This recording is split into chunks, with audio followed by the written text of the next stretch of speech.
title I ever did come up with in 1 second. And yeah, it's going to be a good one. I've also probably used that before, but who knows if I did or not. I didn't check. Anyway, it's going to be a fun one tonight. We're going to do a pseudo Devolution Power Hour, except it's going to be with a narrative flavor. This is stuff we've touched on for years.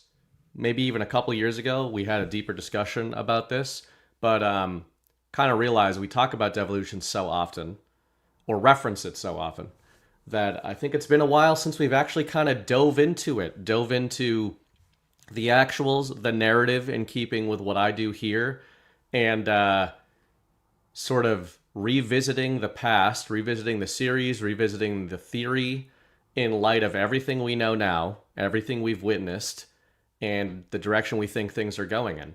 So I think we can have a nice little retrospective, which this is the 5-year anniversary of the Devolution series. This month is, and aside from that, it's just, I think it's more relevant than it's been in some time. Maybe it'll be the most relevant, like before 2028 or in 2028, but with all the midterms bullshit and the Save Act and all that kind of stuff going on lately, it feels kind of relevant to revisit exactly what the core premise was, why it energized pretty much everybody who obviously found Jon Herold and then found Badlands through that. And yeah, it'll just be a fun trip down memory lane. But before we get into that, we are brought to you by a prime sponsor tonight that I was gushing about last week. We have heard that you guys are buying the product, so that's great when you support the sponsors. That is our friends over at Earth Echo. This episode is brought to you by their product, Cacao Bliss, a ceremonial grade cacao drink with 7 superfoods that lower appetite, boost focus, and calm anxiety. There's a small region in northwest Costa Rica where people live to 100 more than almost anywhere else on Earth. Researchers spent years trying to figure out why. The answer surprised everyone, and today's sponsor put that secret into a delicious chocolate drink that's only 35 calories. Here's something most people have never heard. The Cuna people of Panama drink 5 cups of a special chocolate every day. Harvard researchers found their rates of cardiovascular problems are 9 times lower than Americans. Cancer rates are 15 times lower. Energy, weight, and mental clarity stay remarkably well preserved into old age.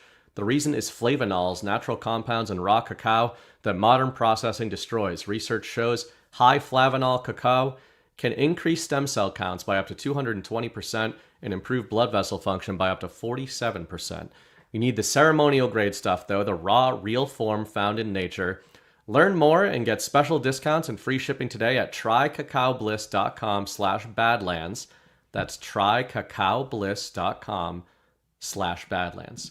And it is indeed cacao, not cocoa. Okay? So get it right. It's cacao, which is a funny word. I've heard that my guest tonight thinks it's also a funny word. And I do like this stuff. First time I had it, last week, I just made it with some milk and some cacao and a little bit of honey. I enjoyed that.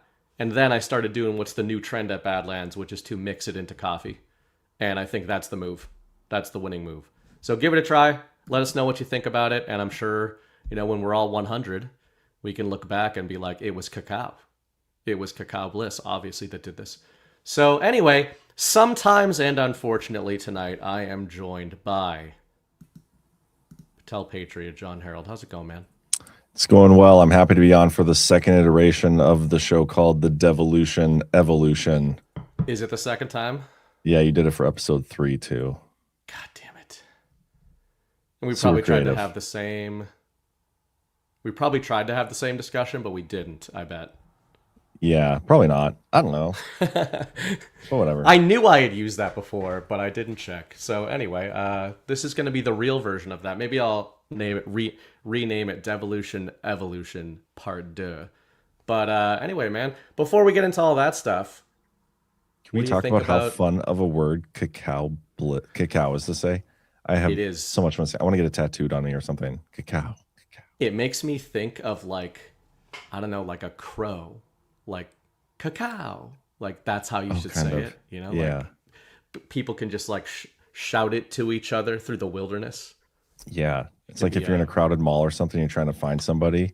Right. So saying like cacao. Marco Polo, you just say cacao. And Yeah. That's how you find it. Yeah, I totally agree with that. Yeah, that's where my mind goes as well. And it's a good Mhm. product, but I mean, it's also just a funny word. So I think that does a lot of the heavy lifting. Yeah, definitely. And yeah, that's what we are into these days. I will say too, the mug, as I said last time, is very satisfying for somebody Oh of yeah. whatever persuasion That I am. texture on that mug, how it goes from smooth to Oh, like sandpaper. It's the weirdest form. I mean, it brought out the OCD in me that I didn't even realize I had. And I knew I yeah. had some levels of it, but I didn't realize it was that kind. It Like I will was very make you much, autistic if you yeah, aren't. Like when you're holding that mug, you'll be like, I love this. The in a good shape way. of it is Yeah. satisfying. Yeah, the transition, it's like a smooth transition to a second Trump administration, is Yeah. how that texture feels on that mug. That's so good. Yeah. Oh. I mean, should we even pussyfoot around with stupid stuff in the news? I think we shouldn't. Let's skip it. We Let's could, just 'cause get I mean, into the the real evolution of devolution is me becoming full blown Q decoder, and we need to true. Did you hear that Lindsey Graham was 71 years old? He was, which is Meaning, think a mirror. the whole thing is he's not actually dead. I think I heard he's in Yep. WITSEC. All dead Well, we're people go kind to of having WITSEC. fun with that now because you can actually become a decoder just by knowing what the decoders are going to say Oh, it's about so whatever funny. is going on. And yeah, that's been a little bit of a trend where we're seeing people say, I think they're going to say this. And then one tweet later or 1 hour Yeah. later, it's like breaking, sirens, boom. It's super predictable. Actually, it's funny because when the Mitch McConnell thing started going down, everybody's like, is this guy still alive or is he dead? Hmm. And then, I mean, today they put out like a hostage picture of him holding a newspaper.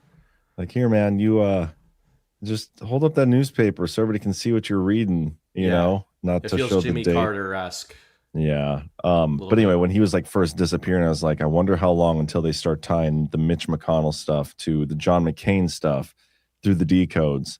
Then Lindsey Graham comes in, and anyway, it's Yeah. your show. You take this where you want to go with Yeah, it. we'll But talk about that, I'm sure. I don't think it's uninteresting. I mean, Lindsey Graham stuff and everything. So I'm not trying to crap on. It's just when you can see. I had said in the chat earlier. I my mind immediately what I remember Lindsey Graham most from, in terms of the context of the info war, is the Brett Kavanaugh yeah, onboarding hearings. the That's what tribunals I or always whatever. think of with Lindsey Graham. And lots of people in the Q community, truth community, were like zeroed in on that because it was very interesting. In light of devolution, it's interesting. In light of a lot of Trump's rhetoric over the last decade, it's interesting to have a sitting senator questioning an incoming Trump-appointed, Supreme Court justice about treason and the death penalty and constitutional law and that kind of stuff. And I shouldn't say everybody read it a certain way because certainly there were people going back and forth. Hmm. But I certainly always read that at the time as this doesn't feel to me like Lindsey Graham is trying to warn other people. This feels to me like Lindsey Graham is very interested in what the consequences for these things are. But Yeah. it could have just been grandstanding. Anyway, we'll have plenty of time on that. But this is the 5-year anniversary ish of devolution. Trump obviously Last gave his week. speech on the actual one. So yeah, I want to dive back into it, and I just think it's interesting timing lately. I think, we're just not only are we in the second Trump administration, but we've been a broken record for the last year and a half of saying like it definitely hasn't felt like a lot of people in this audience thought it was going to feel like. Yeah. I'm still not totally bummed out by it, but I also think there's some interesting stuff going on where, especially in light of the other two branches of government in relation to Donald Trump right now, for some reason, even though there's nothing direct, the dynamic between him and the other two branches is making me think of devolution a lot lately. So Yeah. that's kind of why I've been thinking of it, besides the fact that we've got midterms coming up and all that. But I wonder, like, besides doing DPH every week, which turns into a broader topic show, Yeah. have you been thinking about devolution more lately? Or, I will say this. It is so weird too, because like when I was writing the devolution series, that was like I was in that every day. I was like going through my articles every day. I was researching stuff every single day. And then when I started Badlands, my focus shifted from devolution stuff to like more community building, community based, broader topic type stuff. So I'm not like as in the weeds with the devolution, even though we do devolution shows all the time. like you said, it's more of a broader geopolitical type discussion. But the thing I have been thinking of more lately is the question of whether or not devolution ended when Trump got back in, because that was like a huge marker. Trump, the election, even though we would constantly say him getting back would not be because he won an election, right? Like he's not going to try to get back through the same system that took him out of office. And so, but that we always looked at that, and we looked at Joe Biden's executive order right before he left office, partially revoking executive order 13961. And it was like this big question mark, like, was that the signal? Was that it, or was it a phase change, or what it was? And so I find myself coming to that question a lot more, of whether or not we're still in more of an active phase, like some sort of devolution or continuity of government, or if it's over. And I think prior, like the very early parts of the administration, when Biden came in and partially revoked it, I was much more of the mindset that, okay, well, it's over now. But I think as this term has played out and we've seen the battles play out and some of the interesting things that have happened, it's shifted my mindset a little bit.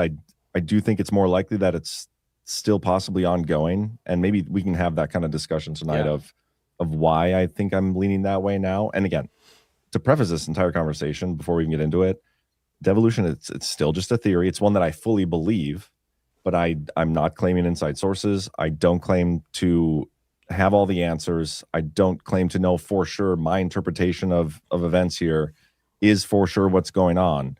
But I fully believe something bigger is going on, and I call it devolution. And I just wanted to say that because I'm not claiming like to be the well, that's why I mean here. that question's at the heart of what I wanted to focus on with this episode. And again, we can go in different directions with it, but I know that sounds so obvious to this audience, especially the DPH audience, of like, what do you mean you're just wondering if devolution is still ongoing? We've been referencing this as potentialities for the whole second term, because obviously that's the only time it's relevant. Like, did it end at the second inauguration, or is it continuing?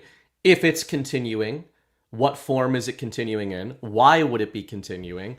And those are some of the questions I want to kind of dig into. Yeah. But in terms of, it's kind of funny. I had some of my friends over, my brother, my cousin, and kid I used to trained with for years, grew up with, down my house last night for the incredible Conor McGregor fight.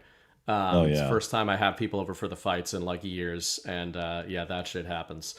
But wasn't it Ash's husband that was right about the prediction, and you were right in the wrong. Most horrible fashion imaginable, and he's going to take credit for it. Yeah, he said McGregor wasn't going to make it out of the first round, implying Max was going to beat him in the first round, but he did not say he was just going to throw a jump kick and immediately destroy himself. Yeah. Oh, sad. Absolutely crazy. But the reason I bring that up is my buddy who was over, he was a lifelong conservative, friends with him since childhood. And, he was a Bush-y, then he was a Trump guy. And he started to, he had a pathway similar to a lot of this audience, conservative audience, where they had been conservatives. Trump came in and kind of like, upturned the apple cart of traditional conservatism, or what neocons. He kind of turned that on its head. And a lot of conservatives in our audience kind of woke up to how psyoped conservatives had been as well. He was kind of one of those guys. He's sort of indicative right now of the type of guy who is not, he said last night, I'm not as into Trump in his second term. And we talk about this every week. And he's not a dumb guy. He actually is the guy who was trying to get me to check out Q the first like 2 or 3 days that it was active. He was showing me the posts and all that kind of stuff. And then I heard about the Saudi purge, and that's what made me go, oh shit, that was in that thing my buddy was showing me. So I'm going to go back and check that out, which is funny because he's kind of normie-ish in other ways. But that his mindset is indicative of kind of the difficulty of the second term. And sometimes when we say that, I think people, especially in like the MAGA world or in the truth community, are like, you're dooming out, you're saying everything's going badly. And that's not what I mean when I'm talking about things not going as we thought they would go in the second term.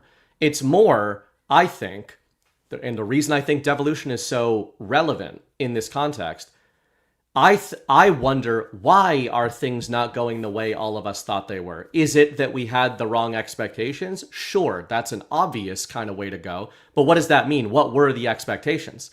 And to me, where my mind goes is the enemy, whoever the enemy is, however you want to define the enemy that is at the premise of your series, the premise of the Q drops, the premise of Trump coming in and being inaugurated in 2017, where he ran on a platform saying there is a deep state, there is a swamp, that's who I'm going after.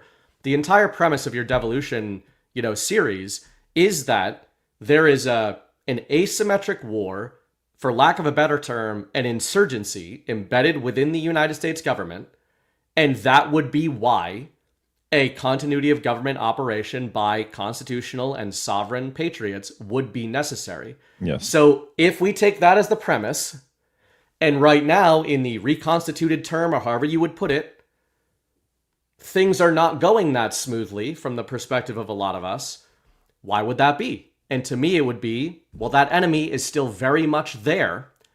And they are not just very much there, they are still in the house. They are still in the house in such a way that it's making me think a lot in the last few weeks. Is Trump, as the sitting president of the United States and recognized president, sort of still in the midst of a continuity of government operation, where it's a little bit of a different framing than during Biden, where he was obviously out of public office? Yeah. So everything you said there was spot on. It's kind of where I was going to go next. Like the whole purpose of continuity government devolution, as I theorized it, and we've dug into, is exactly what you said. There's like this deep state. They've subverted the Constitution. They stole an election. The COVID, everything we've looked at through the years as to why Trump would have done something like this and walked away. And so the question of whether or not, like, well, what does it mean to actually even reconstitute? It's the resumption of normal operations. And so maybe we were never in like a normal operations beforehand, but at least if all those things were what was used to justify the implementation of continuity of government, those things have to be resolved at some point, right? And again, this discussion is more of a thought experiment. Like we're not trying to claim anything is actually going on, but it's a thought experiment. Like if it were still going on, why, how, what would it look like? And are we seeing anything like that? And so again, the subversion of the Constitution and all these other things, the traitors, everything that we're demanding accountability and justice for, they're the reason that Trump implemented it. So you would assume that on the flip side of that, for there to be some sort of actual reconstitution, there's a laundry list of items that I think you would have to like fix and check some boxes before you could actually reconstitute the government. Trump getting back in the office, was not necessarily the goal of devolution. I think we talked about that quite a bit when we used to say like, and I think it was your quote. It might even be the pinned thing on my Truth Social still, where you're like, Trump is not going to rely on the Badlands article, right?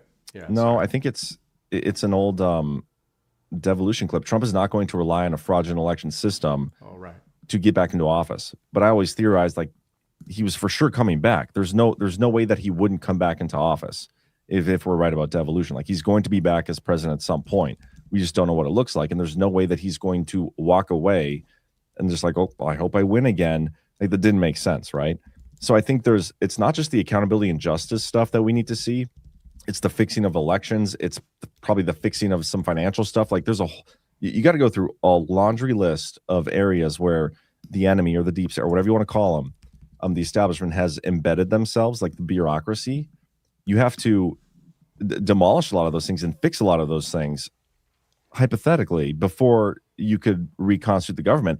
And if you look at what Trump has actually been doing this term, that's kind of what we're seeing. We're seeing like a demolition term almost in a lot of, I mean, there's some pushback for sure, but it kind of tracks. Does that make sense?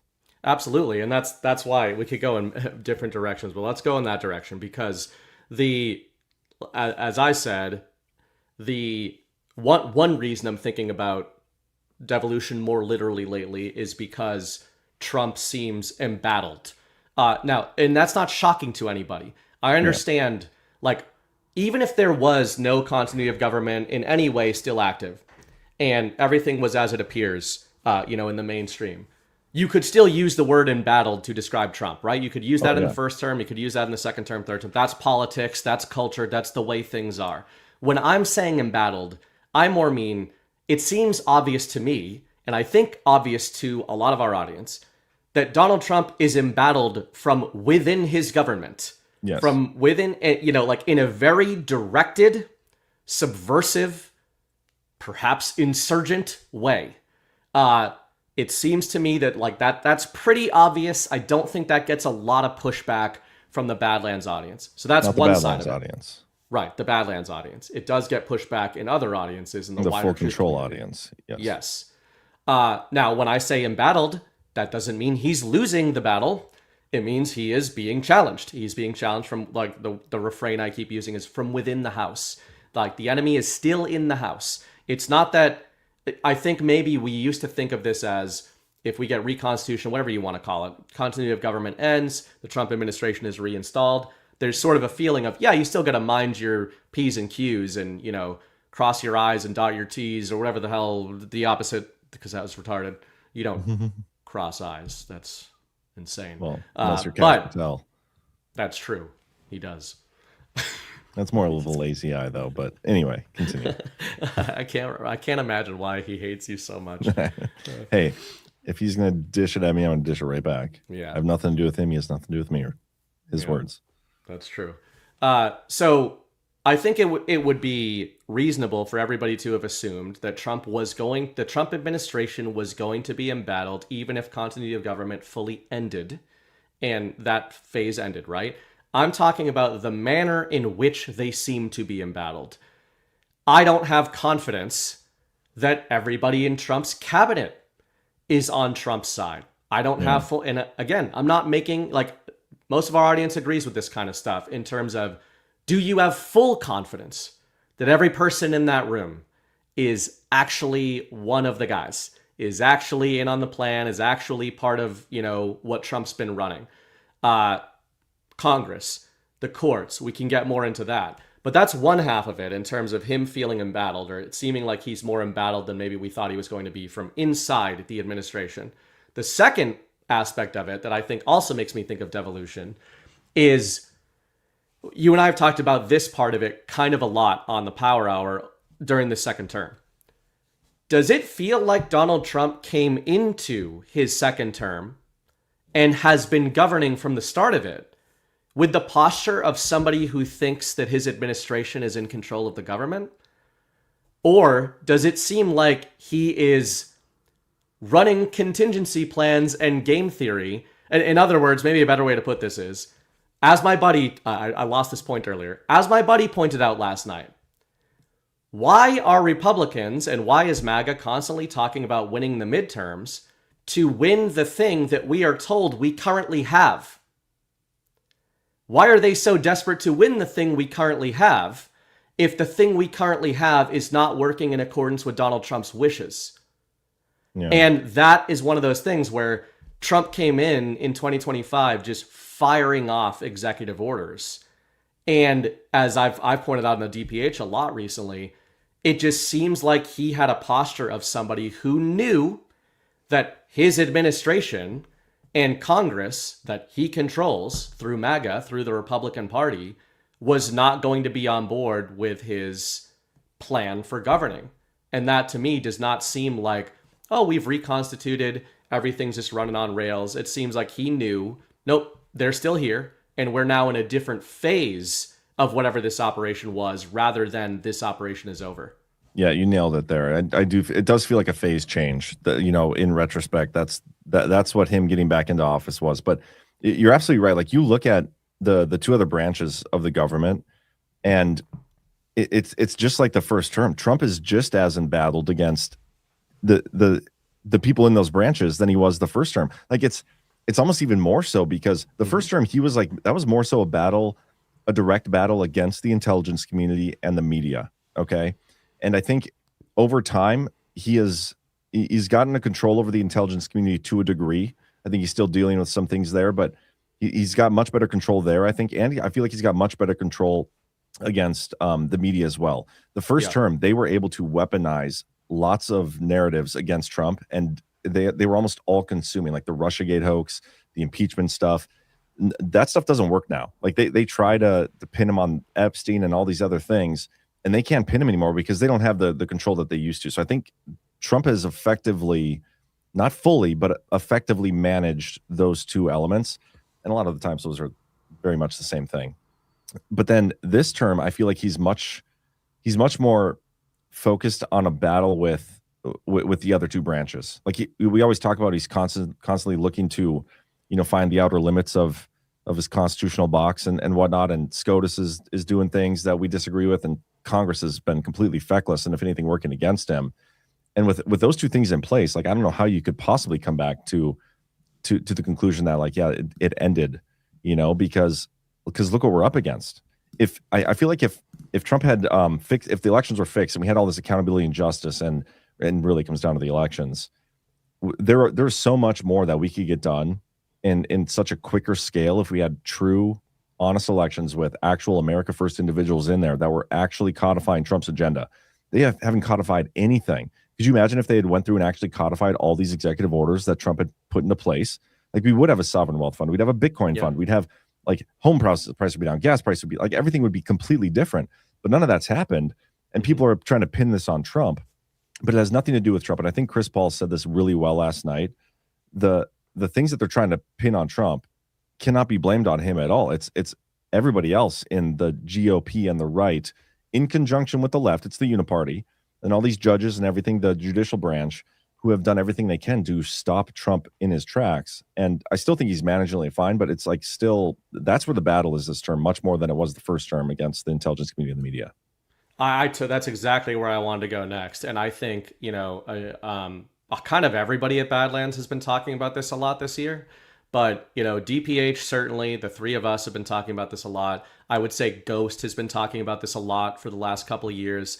The idea that, and this is something I think I was, if not wrong about, a little bit naive about. I used to say hypothetically, years ago on the Power Hour, I used to say, with my former liberal brain, we use the term uniparty all the time. And I think that I believed at that time the MAGA core, and especially the so-called truth community, is beyond that stuff. They're beyond the partisan politics. Like, I kind of believed that a couple of years ago, the way that they were acting. And as I've said recently, like, tongue in cheek, I've never felt more like a former liberal. And that doesn't mean I want to go back to being a liberal. It means that some of the deployments of Trump in the last year and a half, I would say there's two big ones. I know there's one every week. I know there's something that's going on every single day. But in 25 and 26, I think there have been two major Trump campaigns, like war campaigns, deployments, that have demonstrated that the MAGA base was not nearly in the place where we need them to be on a mental level. Yeah. Number one is Trump's trade policy, his tariff policy. And number two is the Iran war, which, as you just pointed out, I think both of these things, pick your poison, like pick your specific deployment within these campaigns, is not really about Iran. It's not really about China. I think it's about presidential authority. Mm-hmm. But besides presidential authority, directives that we need to figure out. Like, we need to disentangle ourselves from involvement in foreign wars. We need to rein in the military-industrial complex. And then on the trade front, we need to embrace true America First nationalist policies. So I keep using the word disentanglement in 2026 all the way around. And who has been, to your point, who has been rebuffing the two main themes of Trump 2.0? The Republicans. And yeah, I know the Democrats oppose him. We all know the Democrats oppose him. They were always going to oppose him de facto. That's written into the code. Trump knew that. The GOP knew that. MAGA knew that. So I think the only surprise to me, it is not surprising to me that the GOP is battling Trump in very subversive ways.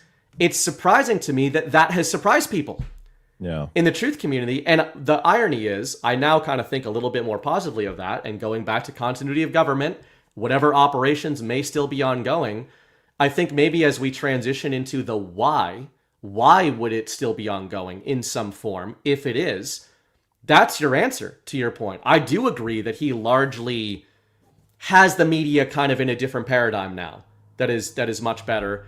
The left is essentially irrelevant. The left, Yeah. as we talk about it in terms of a power base, And their but policies, like their yeah, policies, nobody absolutely actually wants. Yeah. no. I mean, they're losing to socialists at this point. Yeah. It's But insane. the enemy that I think is powerful and powerful to the point where truthers or sometimes people in our own audience will argue with us about it is anybody with an R next to their name, anybody that's a Republican. So to go back to devolution and to pass it to you, I just wonder, if the premise that you used to lay this out in the way that, as you said earlier, you think Trump might have done something like this because he wasn't going to walk away Hmm. when there was a stolen election.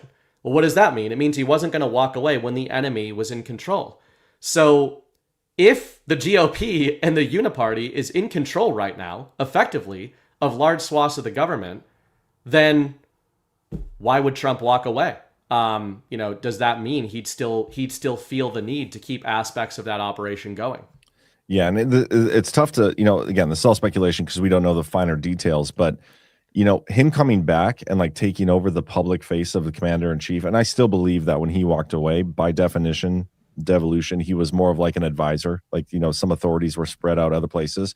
I think it's much easier for an operation like this to be taking place with him back in office as like the public facing individual. And there's probably like part of the face change here. There are certain mechanisms that can probably only happen with him back at the helm. But in terms of like the mechanism of what it's actually doing, I guess it just really depends. We always looked for this like some major shift or major moment or like big, like it was always the reveal of the election fraud, right? Like when shit hits the fan and something major and drastic happens that is like some sort of death blow to whoever the enemy is, that's when I think we could see glimpses of something in play, right? But yeah, the enemy, like the disentanglement, the word that you used, that word can be used not just with other countries, but I think that is also disentangling the federal government from the individual states, which I think is kind of the side quest of the devolution operation as well, because of how pervasive it is and the federal spending the money, like how many, it's so bloated and big. And if you're going to implement some sort of operation with the goal of getting us back to an actual constitutional form of government, which we believe the devolution operation is doing, there's just so many problems that have to be solved. Yeah. You can see him like setting things in motion. It's almost like the switch theory we talk about, right? Like there's pieces in play all over the place, and it's almost like we're just waiting for something to flip a switch. And I still think it's some form of election exposure. Like I think that's like the first domino, and with that you can knock off so many other dominoes just off of that one initial election fraud exposure domino. And those might also be some of the things that he could only have done while he was back in office. Because like one of the things I've theorized a lot back when Trump walked away is like, well, he knows they stole it. They have the evidence of this. The military has the evidence of this. But then if there really is something bigger going on, can they just hand that off to the DOJ and all of a sudden then start running with that, or do they have to do their own investigation build it from the ground up? Is that why we're seeing the justice phase take so long? Like I was kind of having a little back and forth with Cloud today about that specific topic. And it was pretty interesting. Like how do you word it? It was like the mechanism of, let me see here. I just want to get the word right. The exposure. You can talk if you want. I'll find it here. To bolster a point conversation you were just making, I put this into a Bright Brief I was working on yesterday, and I just put this headline in there. But this is part of what has been going on lately, and I am going to relate this to the Iran war that I've been writing about a lot this year. Wednesday night, you and I talked about the perpetual nature of the on again, off again, real fake war. And what open-ended I've been kind of throwing out to my audience on Substack and obviously the Badlands audience. I've been throwing out, like we're talking about tonight with devolution, why? Okay, let's go down the hypothetical path and let's try to map why, because otherwise there's no point. If you can't come up with a why, then why are you even going down this path? So on this front, with the Iran war front, one of the whys I've been questioning recently is we are observing that there is an unmistakable pattern of escalation, de-escalation, back and forth, real, fake, on again, off again, right? And Trump is participating in this, and in my opinion, the Iranian regime is participating in this. So my theory has been it's a pincer. And the next why becomes, well, why would they be doing that? Why, as you pointed out Wednesday night, if this is damaging, if the prospect of the Iran war continuing or the narrative continuing is damaging to Donald Trump's mandate ahead of the midterms, etc., why would he seemingly be the one that continues to perpetuate the narrative? And my eye now is fixed on the Republican Party. And I think there are some headlines recently that are starting to blink. They're starting to flinch. And this was one of them. From Politico, when was this? This was 3 days ago. Trump's renewed Iran strikes put Republicans in a bind. Quote, he's screwing us into political oblivion, said one House member. So we don't have to go through that article. But this is adjacent to the devolution theory, I think, or the continuance of the devolution, continuing continuity of government. Because I think there's a hint there of why Trump is stretching this Iran narrative out. When I wrote my Iran war series, I was focusing on NATO and kind of the globalist contingent and saying the longer this goes on, the worse it is for globalists, which I think is true. But now I'm starting to think Donald Trump seems to think this is bad for Republicans the longer this goes. And it's making me think, is Trump boiling the frog right now with the GOP and doing things that are highly unpopular among their voters, like my buddy who came over last night, to put the pressure on them to break from him? It's making me think that he is basically playing chicken with the GOP and saying, how long are you going to keep going along with the Trump agenda if the Trump agenda is not popular among your kind of constituents? And I think with unnamed sources and unnamed congressmen talking to Politico, I think you're starting to get some of these GOP figures stepping out of line, out of the MAGA branding. And it makes me wonder if that's just one of many things where he's saying, like, let's ratchet up the pressure, let's appear weak when strong, and let's see which GOP members publicly turn on the MAGA agenda, through all this. Yeah, when I'm looking at what he's doing, Chris always says there's like this constant negotiation going on. There's constant moving of the chess pieces too, and coming from the perspective of everything hinges on exposing the election fraud system.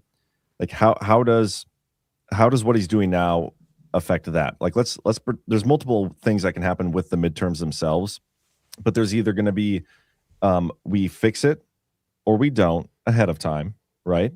And then each one of those has options where we fix it and it's a red wave, or we fix it and it's like, competitive or whatever. And so what does that even mean? But then, or we don't fix it and there's a red wave or a blue wave, or there's all sorts of different outcomes that can happen, and each one having its own like game theory angle to it. Like I could see a situation where Trump is leaning all in to the Iran conflict, keeping gas prices high. Stuff with the economy is not doing as well as people would like it to be. And then the media reporting is, it's going to be a terrible election for Trump, but he's trying to fortify by doing all these things. Well, what if like the Iran war is still going on, gas prices are still super high, the economy is not doing great, all these negative indicators of, which traditionally would lead to a, sitting president to lose the midterms. But then there's this huge red wave, massive sweep. And all of a sudden you have the media and the left all calling for like some sort of election, well, we better look at these elections. There's something weird that happened here, because they're already setting the table for that, which is interesting. Like they are fear mongering. We went over 2 articles last night on the Power, me and Chris, a New York Times article from a week and a half ago about July 2nd, and then a CNN article where both of them are criticizing and like fear mongering over Trump's moves related to the election, and like the firing of the EAC officials, dismantling of members of CISA and how it's much smaller, how the redistricting wars and the funding stuff and all these different things, the mail-in ballots, all these measures that Trump has taken, and how they're kind of putting on Trump that he's trying to like take control of the elections. And so Trump could lean into that and potentially, again, because to me, I don't care how he does it. I just want there to be exposure of the election fraud system. And what is the most like advantageous way to do it from a game theory perspective if you're not just going to come out and show all the evidence of fraud that I think exists? And the word I was looking for that I got from Cloud was parallel construction. Like the military has the evidence, but they need the DOJ to do their own parallel construction of it, which is why we see very specific, like, okay, so it can be introduced in a specific framework and process. yeah, like, so it's almost like the Signet has the intelligence and they know it's there. So they're like, okay, maybe you should go to Fulton County and, dig deeply into these things because they know it's there, but they need the FBI to like build their own case on it and they can't just like hand it over. And I don't know, maybe there is some justification. I'm not an expert on any of this stuff. Yeah. I would have assumed that you could just hand it over. But this, in my argument with the machine, was like, well, of course you can't do that. You have to like build the case yourself and have all these different things and blah, blah, blah, blah, blah.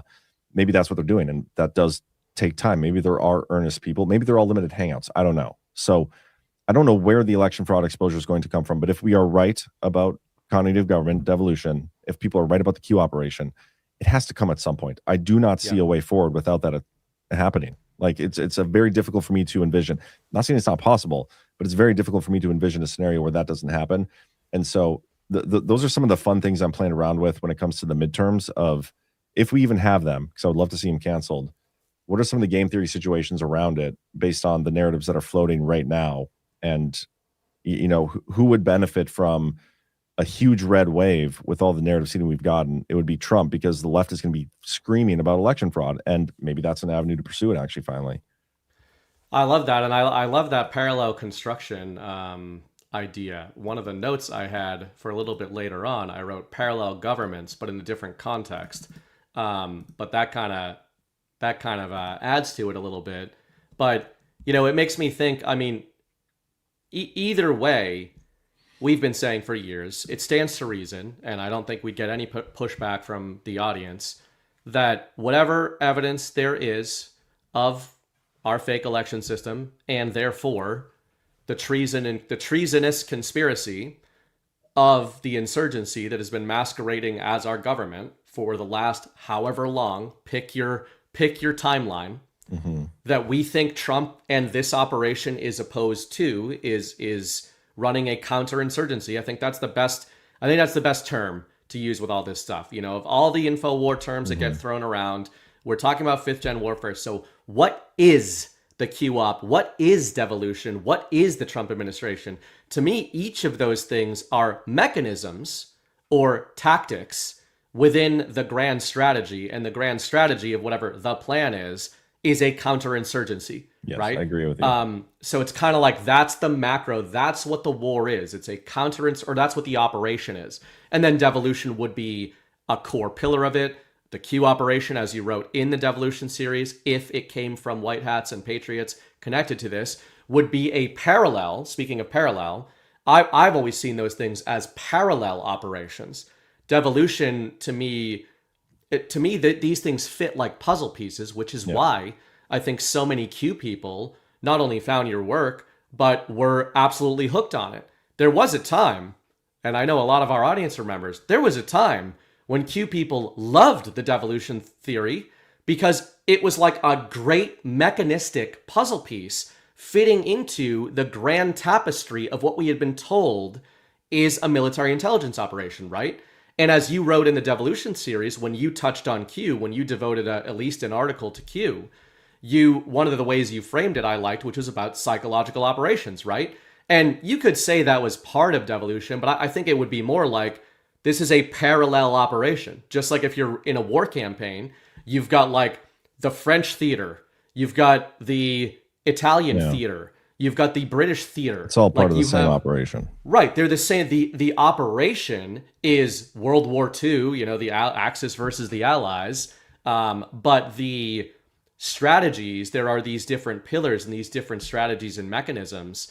So, when I look at that, it just makes me think, if we think they have it all, Q-Drop said that, it's also just logical, as you laid out from the premise of the Devolution series.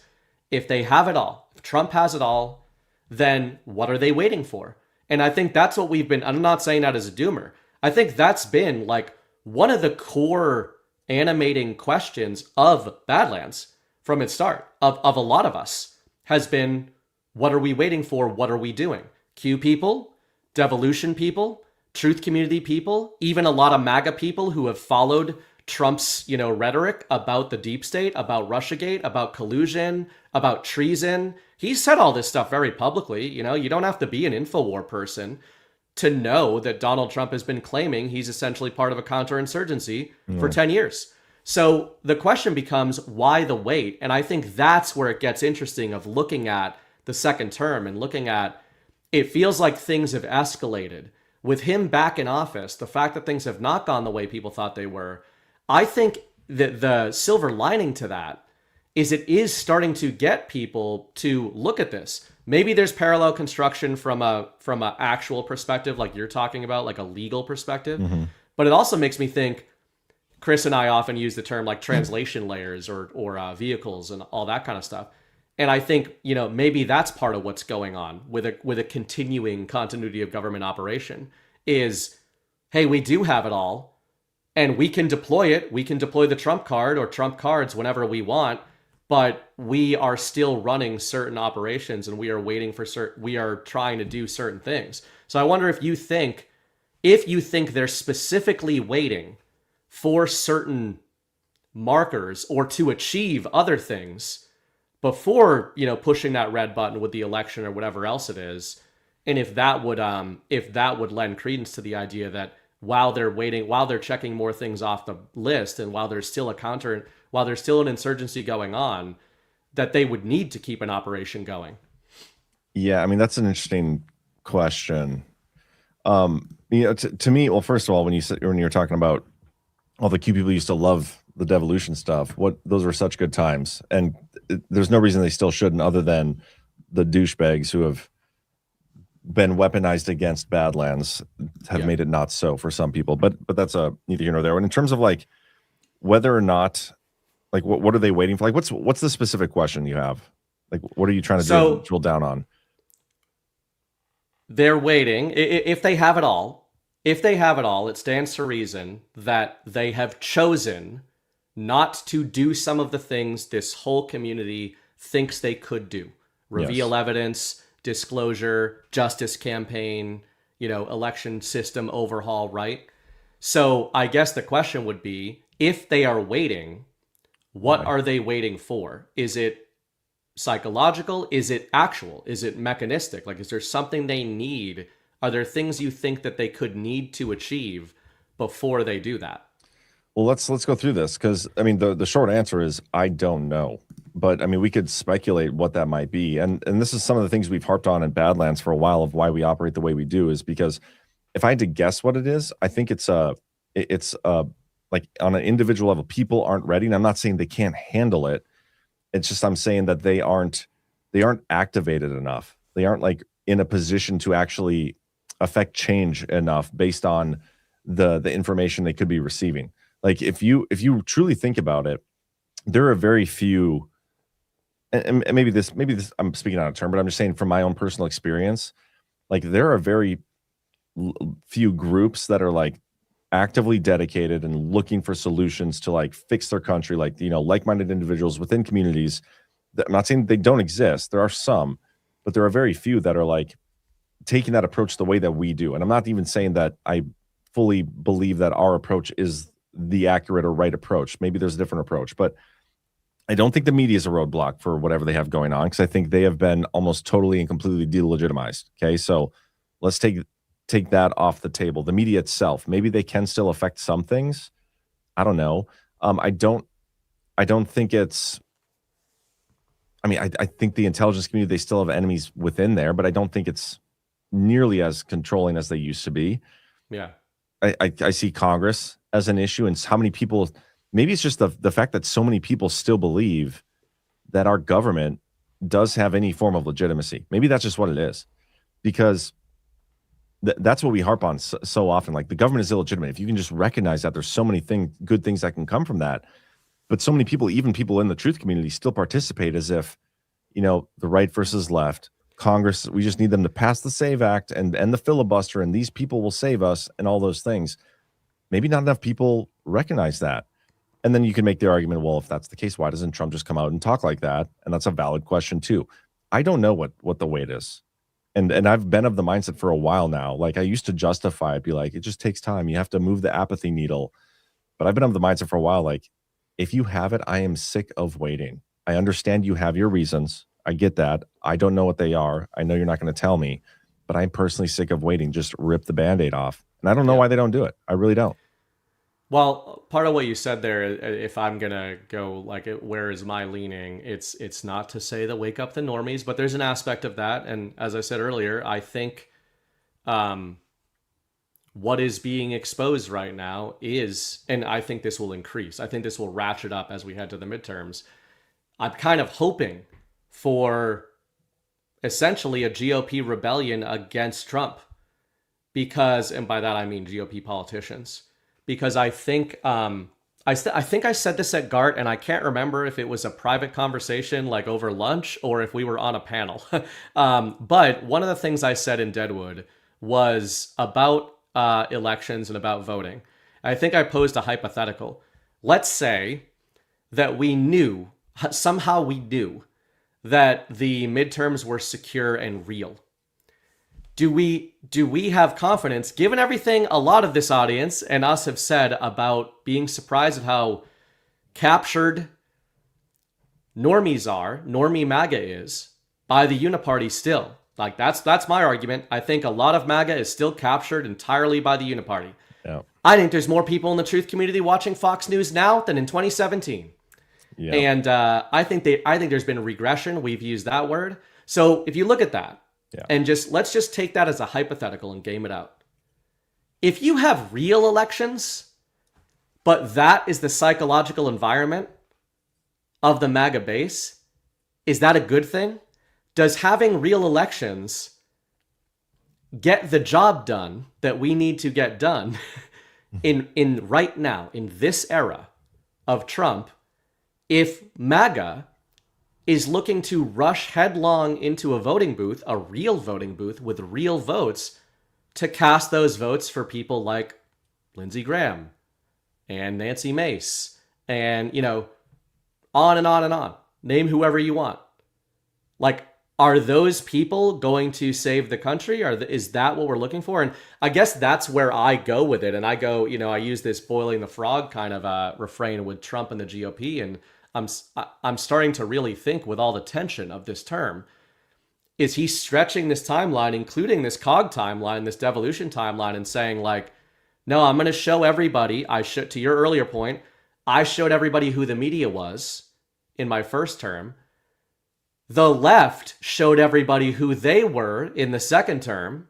I think that was very effective. Mm-hmm.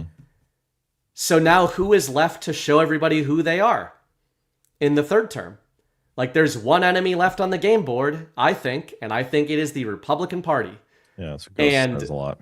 Yeah, and, this is where maybe that's what it is. Maybe it's as simple as Trump is basically saying, like, no, I am going to clockwork orange the MAGA mind and say, look at these motherfuckers. Look at what they're doing to my agenda, which is your agenda. And I guess it could be as simple as that in terms of the waiting game. Yeah, it could be them, but I also see more enemies on the game board. Like, now that I'm thinking about it, and the reason so many people, I think, are still rushing to get mainstream media news, and maybe the mainstream media isn't as irrelevant as I thought, because I think you're right. I think there are so many more people that are, maybe they're not actually tuning into Fox News, but they're tuning into Fox News adjacent Twitter influencers and getting the same storylines. And that's another group of people that I think need some exposure. It's the Con Inc., the Benny Johnsons, the Jack Posobics, like the people on social media who so many people have gone to, glorify and go to for the clicks and whatnot. That hasn't changed. And the issue I have with that, this entire conversation, and like, I'm recognizing it's an issue and I don't know how to resolve it, is any conclusion we can come to, like any idea that we can, like, hey, this is what we think needs to happen. The quickest solution to fixing that problem is just Trump going to True Social or going on, on a video and calling it out and just being like, hey, stop listening to to Fox News, Benny Johnson. Like, he can come out and he can completely change the conversation around any topic anytime he wants. But he so rarely does that. And when he does do it, he'll like contradict himself. And he's just so, I don't know. I mean, I feel like he could dictate the timing of this a lot quicker than it's going. And there's probably a reason he's doing that to him. We could game theory about why that is. But that's the part I struggle with the most, right? Like, for whatever reason, they have the tools, they have the platform, they have everything they need to get us across the finish line, and yet they're still not doing it. And so what could the possible reasons for that be? And Right. I still don't know. Well, we'll move from that into more of the mechanistic discussion after a word from our sponsors, which includes ourselves. One hero, one mission, to deliver softness to America.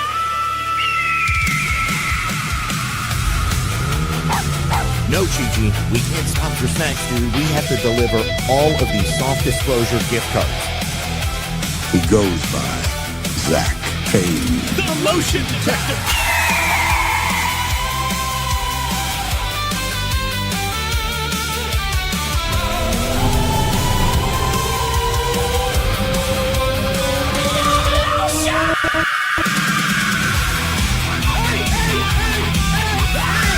Hey, stop fighting over the beer brush.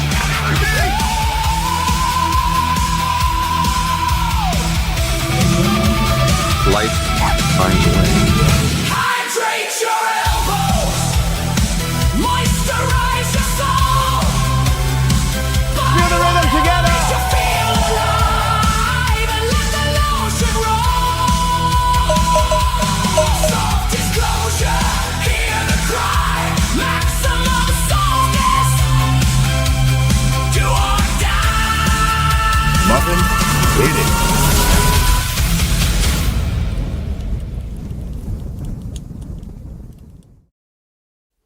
The evergreen soft disclosure ad with the honorable Zach Payne. And we are also brought to you by our friends at Rumble, specifically Rumble Wallet.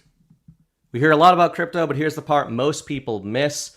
Crypto was created so you could actually own and control your money. After the 2008 financial crisis, Bitcoin was designed as an alternative to banks.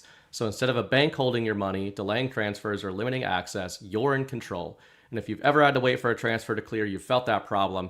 Now, fast forward to today, everyone's heard of crypto, but getting started still feels complicated. That's exactly why we use Rumble Wallet. It takes all the complexity and makes it simple. Choose what you want: Bitcoin, dollar-backed stable coins, or even digital gold backed by real gold. No complicated setup. Connects with MoonPay, so you can use your credit card, debit card, or bank and be up and running in minutes. And once you're set up, you can even support your favorite Rumble creators like us directly. So do this now. Scan the QR code or click the link in the description and download the Rumble wallet. From there, you can set up your wallet, tap buy, and you're in the game in just a few minutes. You can go from hearing about crypto to actually owning some.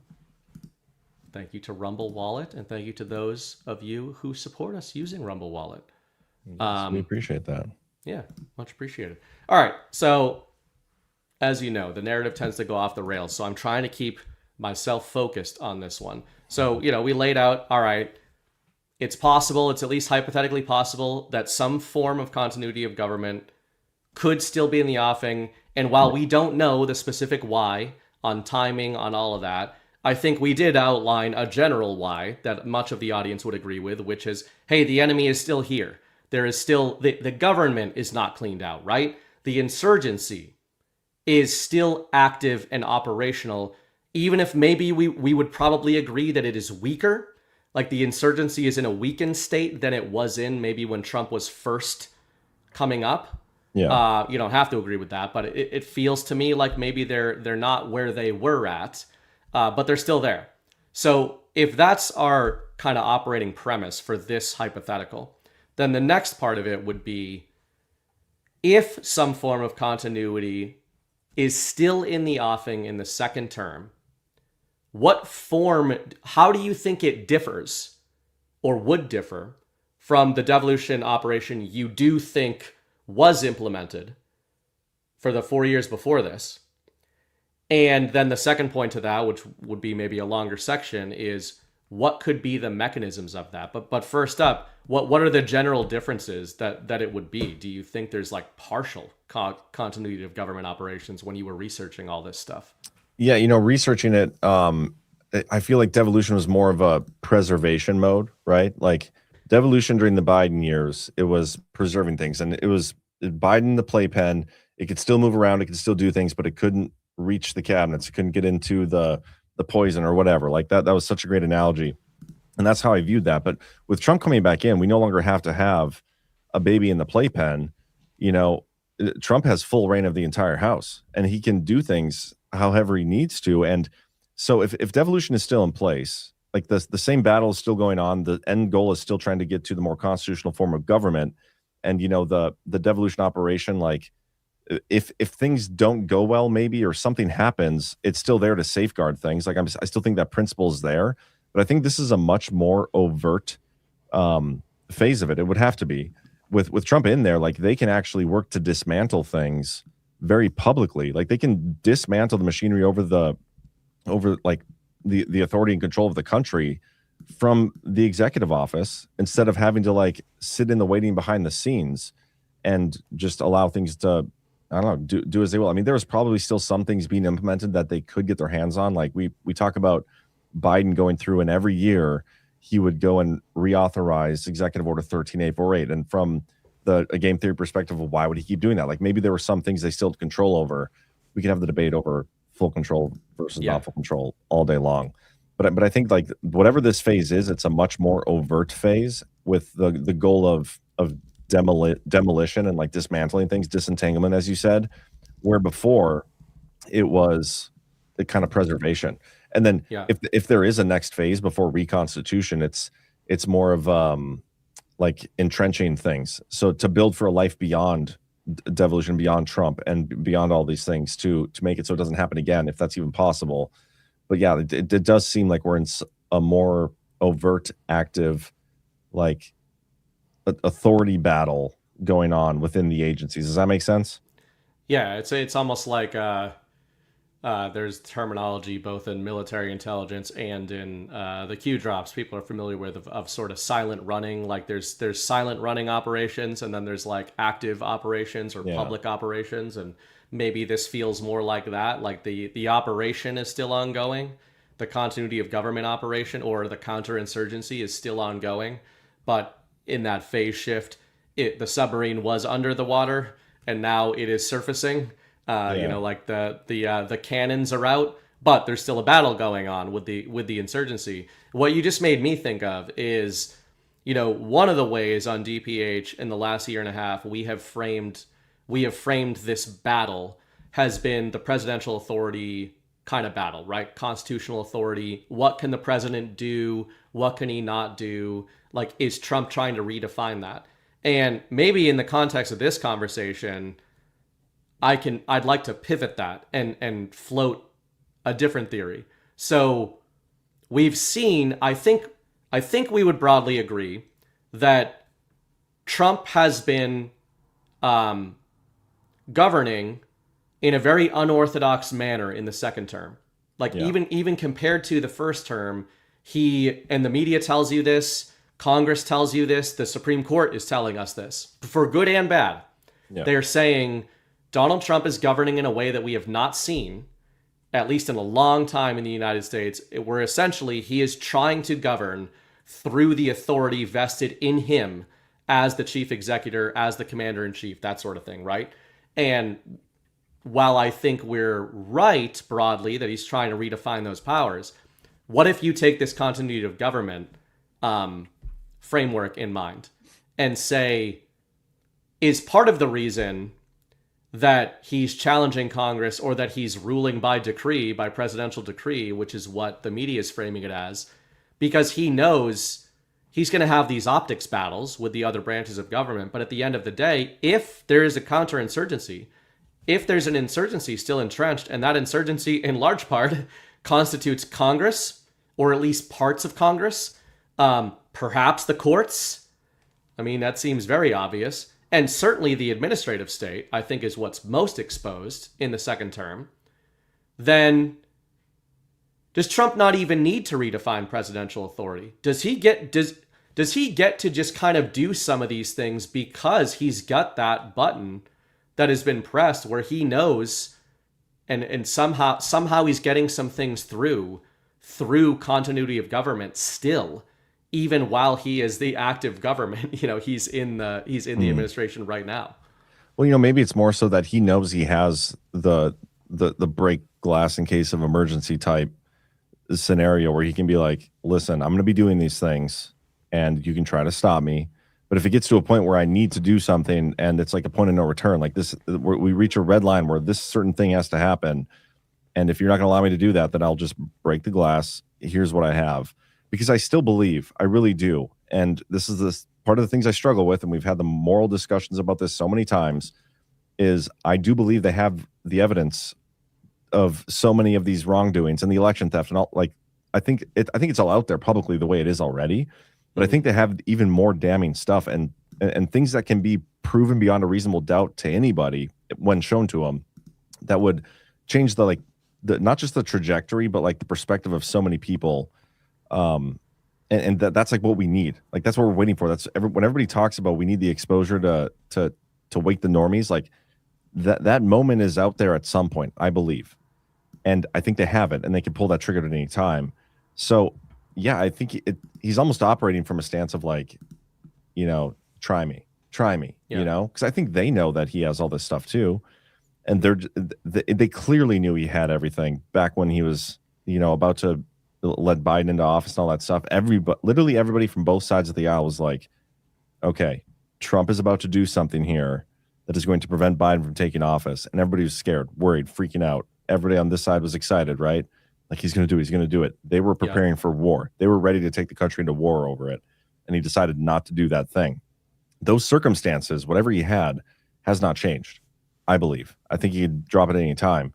So maybe he's operating from that. Because like mechanistically, I don't know if now that he's back in office, if he needs like any specific mechanism that he can go to and look at. And if he's fighting a counterinsurgency and he can prove that these people have committed treason and the enemy is like within our own government and all these different things, like what we actually believe is true, I don't think he needs any specific authority because the Supreme Court is already illegitimate.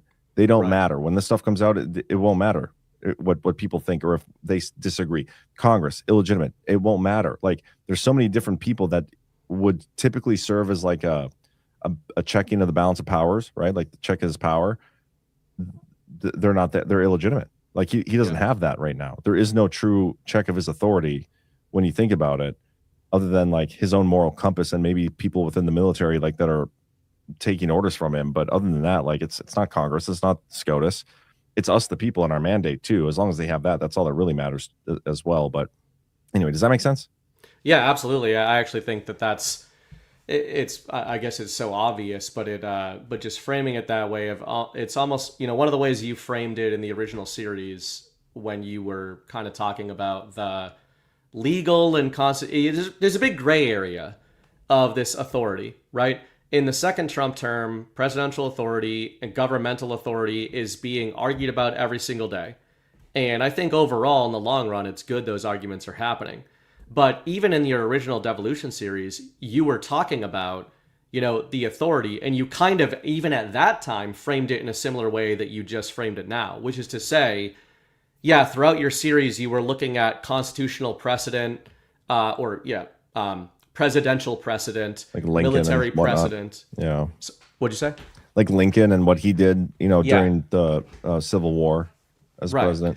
Should I cut off the arm for the sake of the body? I could find the quote. Yeah. But you were looking for precedent. You were looking for authority. You were looking for codified constitutional authority mixed with precedent. But I remember in that series and a lot of your commentary in the first couple of years after it, you always did when pushing yourself, even of like pushing the theory, testing the theory. Could he have done it? Basically, that was the question. Yeah. Could he have done it? Did he have the authority to do it? Well, it always came back to this reading that a lot of us share, I think, in this community of saying, if he does have the mandate of the people, if he does have our mandate, and he is our sovereign, he's, as Chris would say, our tribune, if he is our commander-in-chief that we have chosen, then we have de facto it vested in him the authority to do what he thinks is necessary. If, to your point, there is a counterinsurgency. So, maybe the evolution of the continuity of government or devolution operation now, I think, would rest on that, of him just saying, I am still fighting the same insurgency. I am still in the midst of a counterinsurgency. And he maybe likes having these public battles with Congress and with the courts because that helps to cultivate that mandate. But ultimately, to your point, he doesn't need to have these public battles because this is an insurgency. These are basically traitors. They're illegitimate. So the irony is he could probably be governing in a much more overt manner than even what the media and Congress claims he has been doing in the second term. Yeah, I agree with that. And maybe it's just about getting everybody pissed off at the government, which I'm totally... There's a show we did, and it might have even been on the narrative. I think it was after the Super Bowl. We were like, we could start a tax revolt right now, and it would be bipartisan. Like, there are people on the left that don't want to pay taxes to this government, and I feel like there's people in our community that want to stop paying tax. And it's not because we don't support Trump. It's because we think the government's illegitimate and all these different things. Maybe he's waiting for like that kind of bipartisan thought process from both sides against the entirety of the government, because some of these rulings, like, they are so weird. Like, the SCOTUS will come out and they'll rule something and be like, yeah, that sucks. Like, that, where did that come from? And the left celebrates it. And then they'll come out and do another thing that is like very much in line with what we like. And it's the complete opposite. And both sides are kind of, they're happy sometimes and mad sometimes. You can probably say the same thing about the Congress. I mean, I don't know what the left thinks about. I don't know how much of the left even exists. But if there's one thing that they're trying to do, like, I think the whole point of the Q-op, I think a lot of the point of the Psy War that we've been witnessing online is to cultivate some sort of mandate. It's to move the needle in some direction. What would that be for? I'd like to think that it's to get us into that mindset of like, the government is illegitimate. Trump, do what you need to do. And I do want to read that quote that I found. Yeah. This is in my part 4. Was it possible to lose the nation and yet preserve the Constitution?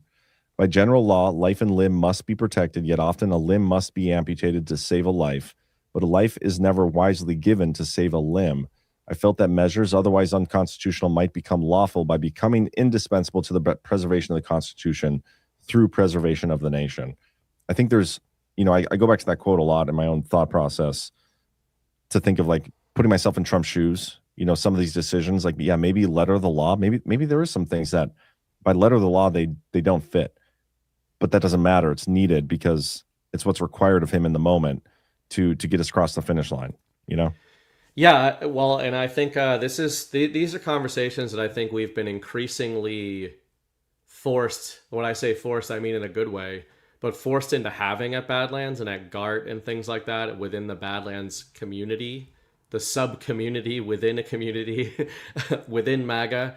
And that is, John Drake, has been a great find along these lines.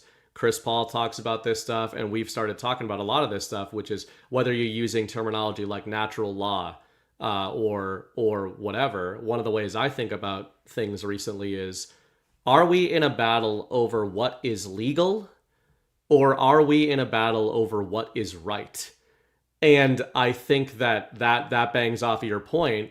And even, it was fun, it was silly, it was all fun and games at Deadwood that Ash and Drake put together this show trial and everything. But, Drake gave kind of a more sober aftermath and epilogue at the end of that, and basically said, hey, the reason it's important to start thinking about what this trial by jury system was is that the jury was vested with the authority to challenge the law.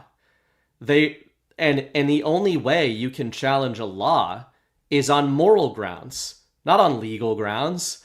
And I know like people can try to poke holes in that, because I know there's legal arguments about laws all the time, but that's why they fail. The argument about laws, the argument about presidential authority, governmental authority, any of this stuff is a moral argument. Yeah. It's not a legal argument. And to your point about Trump, devolution, counterinsurgency, it seems that if anything illegal or unconstitutional has been done by the white hats, the quote unquote white hats. Part of why people like that are sleeping well at night is not because they're lying to the American people or whatever, but it's because they're focused around doing what is right and trying to sort of push the American people in the direction of advocating for what's right and what's good for America and what's good, rather than what is legal and what we've done before and what the Constitution says. No. And that comes, it just brings me back to the midterms, like the same old versus, it makes me think more and more that Trump is going to cancel the elections. But then after last night's show too, it's like, that's what the left actually wants now, maybe. And they're going to try to pin that on Donald Trump. There's so many interesting ways to look at what's coming here. But what is the moral thing? Like, what is, like, when it comes to these elections, if you know they're fake, what is the moral thing to do?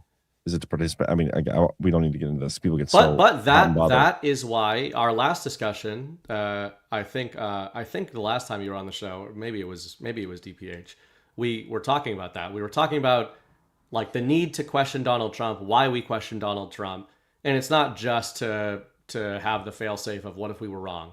That's not really where my mindset usually is. I think it's more the point you're making right there, is that, well, what is the right thing to do with the midterms? And let's say, for the sake of argument, I think we would agree that we think Trump is trying to do what is right and what is good. Yeah. We might not always agree, though. And I think the weird thing, the encouraging thing to me about all this tension is that, and even when we get accused of being anti-Trump or doomers or something sometimes. And the reason that happens, I think, is, ironically, I think Trump is trying to provoke the pushback on him. I used to talk about that purely in a wake up the normies sense. And I've really started to graduate beyond that thinking and think, no, maybe if Trump really is this moral man that many of us think he is, he needs the pushback in order to check themselves. Yeah. Right? Like you talk about the co-equal branches checking the authority of the president, but maybe part of how they are morally justifying whatever it is they're doing, whatever counterinsurgency they're in the midst of, is by saying, we're going to provoke the American people into pushing back on us. And as we've theorized quite a bit on DPH, I think we think that there actually are pivots sometimes, that there are ways that us pushing back as the American people can divert what Trump, was going to do, even if he technically had the authority to do the other thing. Yeah, I mean, the way Chris Paul says it, of taking the air out of the balloon, Trump does that a lot, but I think we have the ability to do that a lot too. I also saw a YouTube chat that I think is really interesting from Carl Zimmer. It says, I've always said since devolution that in order to make the election fraud arrests palpable to the left, it is by arresting a few Republicans first for election fraud. That is a juicy thought process. Mm-hmm. Like, could you imagine if he comes out and like gets a whole bunch of rhinos for election fraud and what that would do? I mean, it'd be hilarious too, because of like, hey guys, let's go vote on the midterms for all these Republicans, and yet election arrests are on Republicans. Sorry, I know that's a little off topic. We were talking about that in our first year of Badlands. Yeah. We were talking about that because we were saying that's where the narrative shielding terminology came from. Was in this, we've used it in a million other ways since then, but that was actually the original premise of narrative shielding, was to say, if Trump goes after, or not Trump, if the DOJ goes after MAGA or Trump allies, then does that grant shielding to then go in the other direction? And if that does happen, I mean, there's a lot of ifs here, but I think the marker to look for would be, does the mainstream media get upset about it? Because that's still the best reverse indicator. Yeah. If the mainstream media, who has been saying that these MAGA Republicans are the problem with the government, starts talking about how they shouldn't be being arrested and they shouldn't be being investigated for this and that, that's when you know that they've caught on to what the roundabout way would be. Yeah, the media is such an interesting thing to follow right now, because I mean, I know that I still get like all of my news, I don't even look at it as news anymore. I just look at it as like data points from the mainstream media, because they are the ones with sources. Sometimes they're completely made up, sometimes they're real, whatever. But then like you also say in the same breath, I say the media is totally illegitimate. The entire battle space is still within the confines of what the mainstream media presents and then where Donald Trump takes it. So like the entire discussion on Twitter is through a lens of like whatever the mainstream media is giving to us and whatever Trump is like giving to us. And it's breaking away from that as well that I think is such a struggle for so many people, because if people aren't on Twitter, where are they getting their news from? They're either getting it from Instagram, which isn't any better. They're getting it from, maybe they are getting it from Fox News. I know one of my buddies has the New York Times app, and that's where he gets all his news, or Bloomberg or something. I don't remember which one.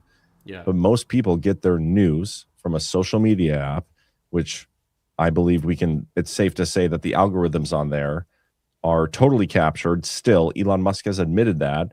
And maybe there's an avenue there that they're still fighting, that they need to like break through on before they can get to the next stage. But I don't remember what you said before this. I don't know why I started down that train of thought, but I was talking about I was talking about the moral argument and basically saying that oh man, did we both blank? I feel like I totally went out of left field there now. That's okay. It was a good point. Maybe Chad can tell us specifically. I don't remember what you we said. were talking about. But I did have another question, because you kind of rugged a whole section that I think is actually kind of good that you rugged it, which would be the mechanistic section of like how would a continuity of government plan still be being implemented, and I basically agree with you that section is irrelevant, because ultimately it goes back to the moral argument at the center of the original devolution theory, which would be he has the authority because it's the right thing to do. So to pivot from that, if we're not talking about legal mechanisms, but we would say in this hypothetical scenario, there is a need for some form of continuity of government, there is still a counterinsurgency operation going on, then what form do you think that takes? And I know that's broad, so one example of this. Forget the authority to do these things, but what sorts of things would we be looking for the Trump administration to be doing, or how they are operating, that would give us hints that there is something like a continuity of government going on? We already covered that he's kind of combating the other branches, so I think that's one marker. But I'll give you mine first. The example I think of is something we've talked about on a few DPHs recently. I thought of, what the hell is it? John Ratcliffe.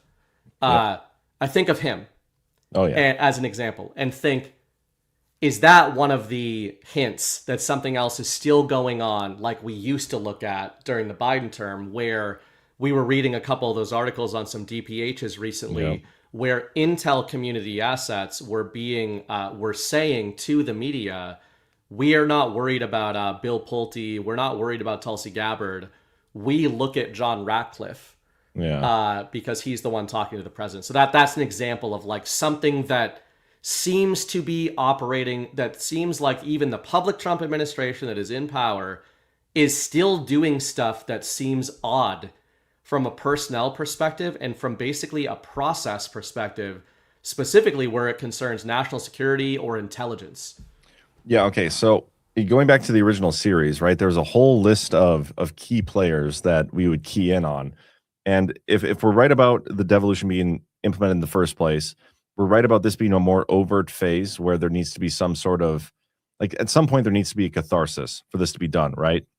That comes with exposure and all these things. So you would need people, and this also kind of ties into the parallel construction of like, okay, military intelligence, DIA, whatever it is, you need to have a parallel construction of the actual like Department of Justice side of things. So look at who is in key positions from the first, the first term, Devo term to now. You have Kash Patel heading up the FBI. You have D&I Ratcliffe, like you said, heading up the CIA, which was an interesting move because on paper it is a downgrade, right? It's like a demotion. It's a demotion, but it's a devolution of his original. Yes, but if you actually think about it, and I've thought about this before, if you look at what Trump has said about the DNI's office, and first of all, keep in mind, I don't think the CIA should even exist, but Trump himself has said like he's looking to dismantle and get rid of the DNI's office altogether. At the end of the day, the ICA reports, like those come through the DNI's office, I mean, they would also go through the CIA director's office, but the DNI has been weaponized, I think, for a while. So I think it's interesting. He's still in there. And then the other side of the intelligence apparatus, like if the intelligence community has largely been one of the primary vectors of the enemy's attacks, you would need a separate, way to combat that. And we've always said DIA, but look at who's on his president's intelligence advisory board, chaired by Devin Nunes, who was the head of Truth Social, fighting the narrative war there. And then, like, I'm going to step away and focus on this. And also Robert O'Brien, who was his NSA, like arguably the most important position. I mean, they could be running. Those could be the guys that were running. What? What's Miller doing these days? He is on Dizine. He's on a board at like a investment fund type place that invests in defense technologies. And then he's also on the board of a drone company, at least as far as we know. Boundary Channel Partners or whatever, Boundary Water Partners, as far as I know, is still going, but there's hardly any word. But then you also have Anthony Tata that's back in there at the administration, which was notable. Oh, yeah. But anyway, you have like these people in place. So, and also keep in mind, Ezra Cohen-Wadnick is still on the Public Interest Declassification Board, still there. So like you have these pieces that are in place for some sort of whatever it looks like. Maybe they're distilling things through the PIAB into the actual DOJ for. And guys, I've been as impatient as anybody about how long it's taking to get any form of justice and accountability. I totally get it. I've been called a doomer more times than probably anybody else in the world about my takes on how long some of the stuff is taking, because I do believe they could just rip the Band-Aid off. But I can see the pieces being put in place in almost like a flow chart of like, okay, we need to cycle it through. Maybe it's a John Solomon or whatever, but maybe it's a Devin Nunes through the PIAB, through Ezra Cohen-Wadnick to Kash Patel or John Ratcliffe, and that's how we actually like pipeline this stuff into some sort of actual accountability and justice phase, which could be a rug, maybe. But those are some of the things I look at of like, if it's still going on mechanistically, like how do the transition of some of those key players still being in key roles here, but they're largely silent roles. Kash Patel's more of a vocal one, but we hardly hear anything from John Ratcliffe anymore. We hardly hear anything from Devin Nunes anymore, Robert O'Brien. And those are some pretty important things. And then you also tie in the guy I have. I don't want to call him a source because he's not a source. Eventually, I'm going to have him on my show. He said mid-July, so maybe this month. But he's a guy who was former Intel guy. You'll recognize the name when you see it. Like he's come up in the Devolution series before. But he's told me like the election report that we were told was coming from Tulsi Gabbard, which still isn't here, by the way.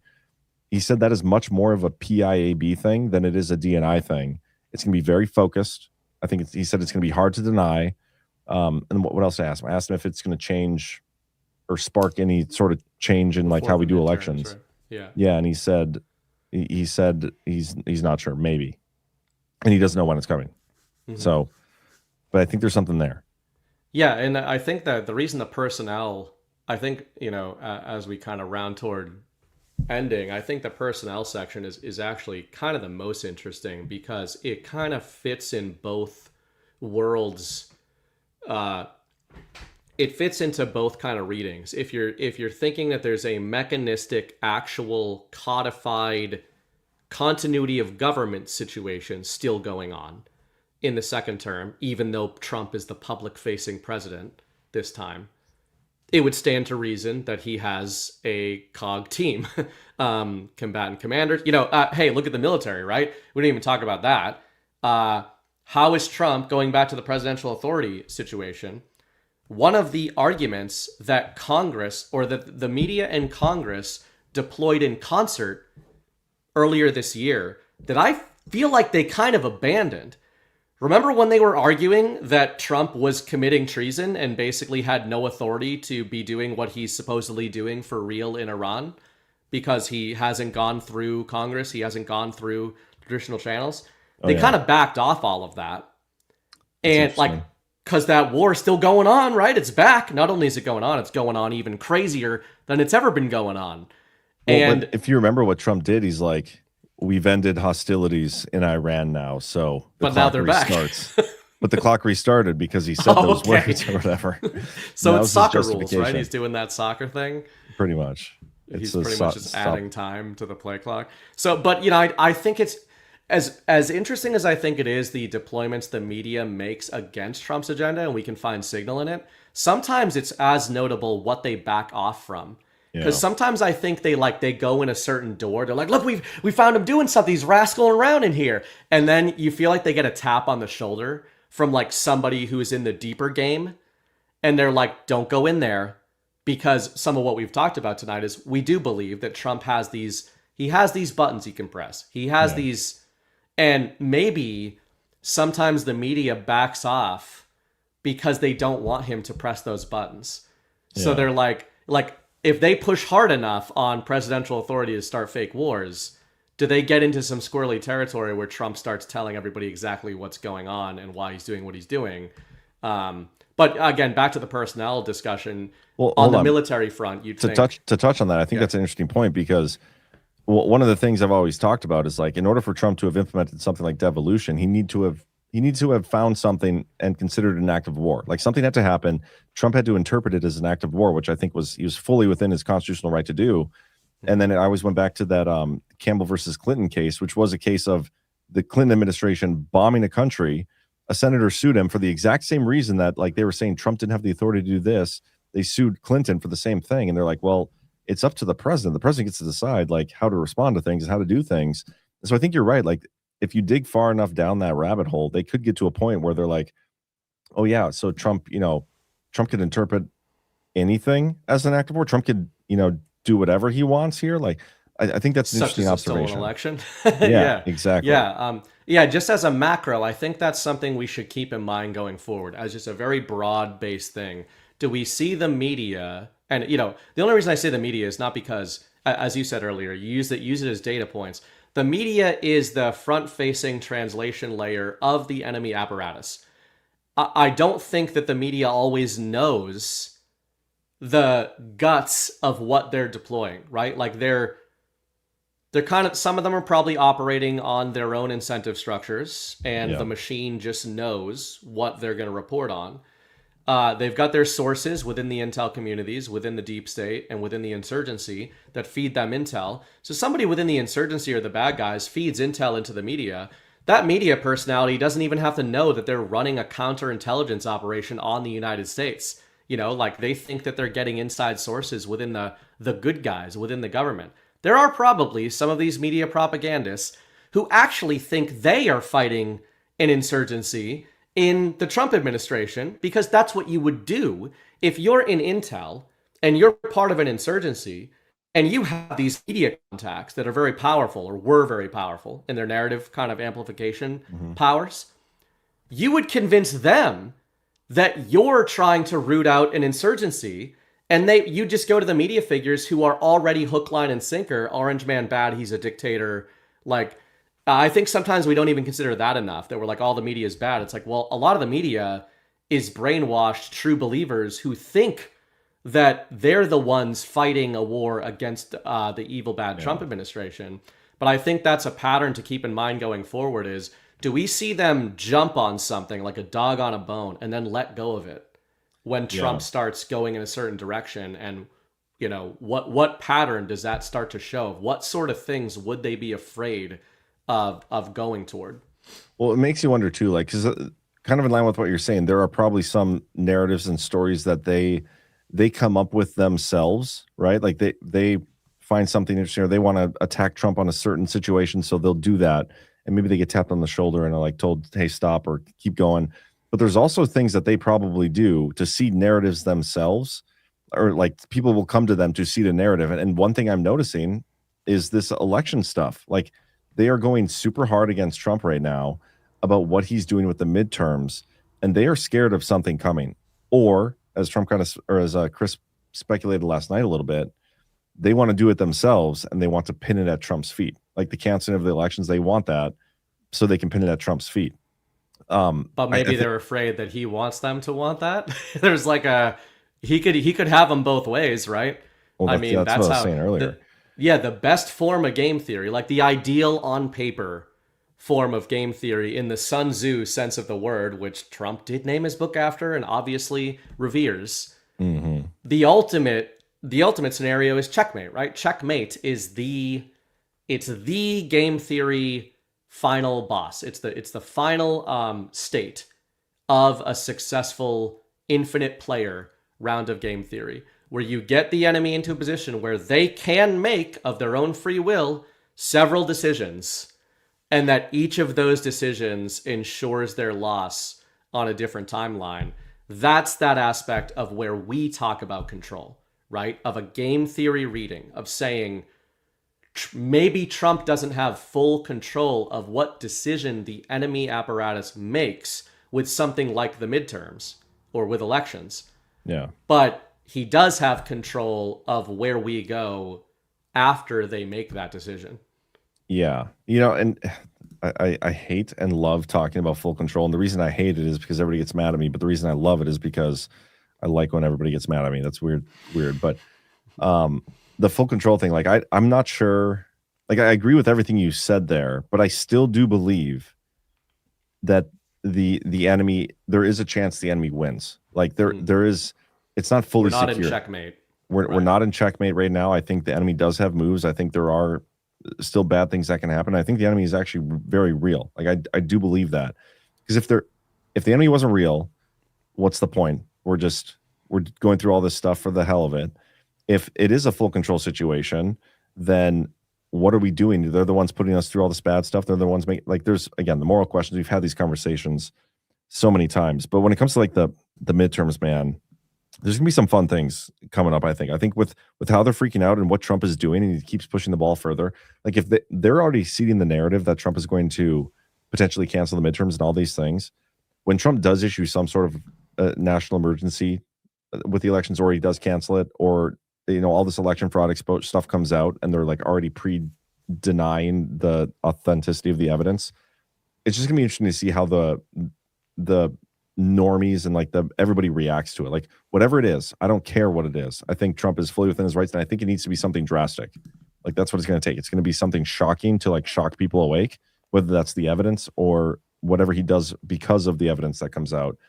Yeah. I want it to be shocking. I want it to be frictional, because we're ready for that kind of debate. And so it's interesting. It's going to be interesting to see how the media tries to frame that ahead of time, because they got to know it's coming. They got it.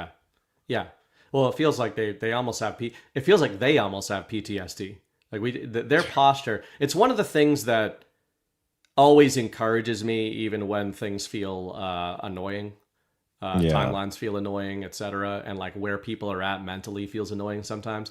Is I really do sometimes just look at like posture. What's the posture of both sides? And Trump's posture is so great this year. Like he's just feeling good.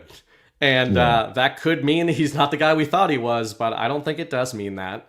And the other side, even though Trump is so embattled and Trump's agenda isn't all getting implemented, and even real normies like my buddy is mad at Trump, like real people are. It's not all a psyop. I agree. There are some people that were followers of me in Badlands, and like every now and then they'll show up on Twitter, or I'll get an email, and they're like furious. They've completely been black pilled by Trump. And what they've seen him doing, or what they've seen people in the community saying about him. Like a lot of the Q stuff is black people, but that's the white pill on that, though, is with that, isn't it interesting that the enemy doesn't seem all that happy about what's going on? You'd think they'd be like, our counterinsurgency, or our insurgency is going well. Our counter to the counterinsurgency, we got them embattled, we got them surrounded. Hibernation theory we've been talking about for a couple of years. Yeah. There's indicators that that's going well for them, and yet they don't seem to be acting like it's going well.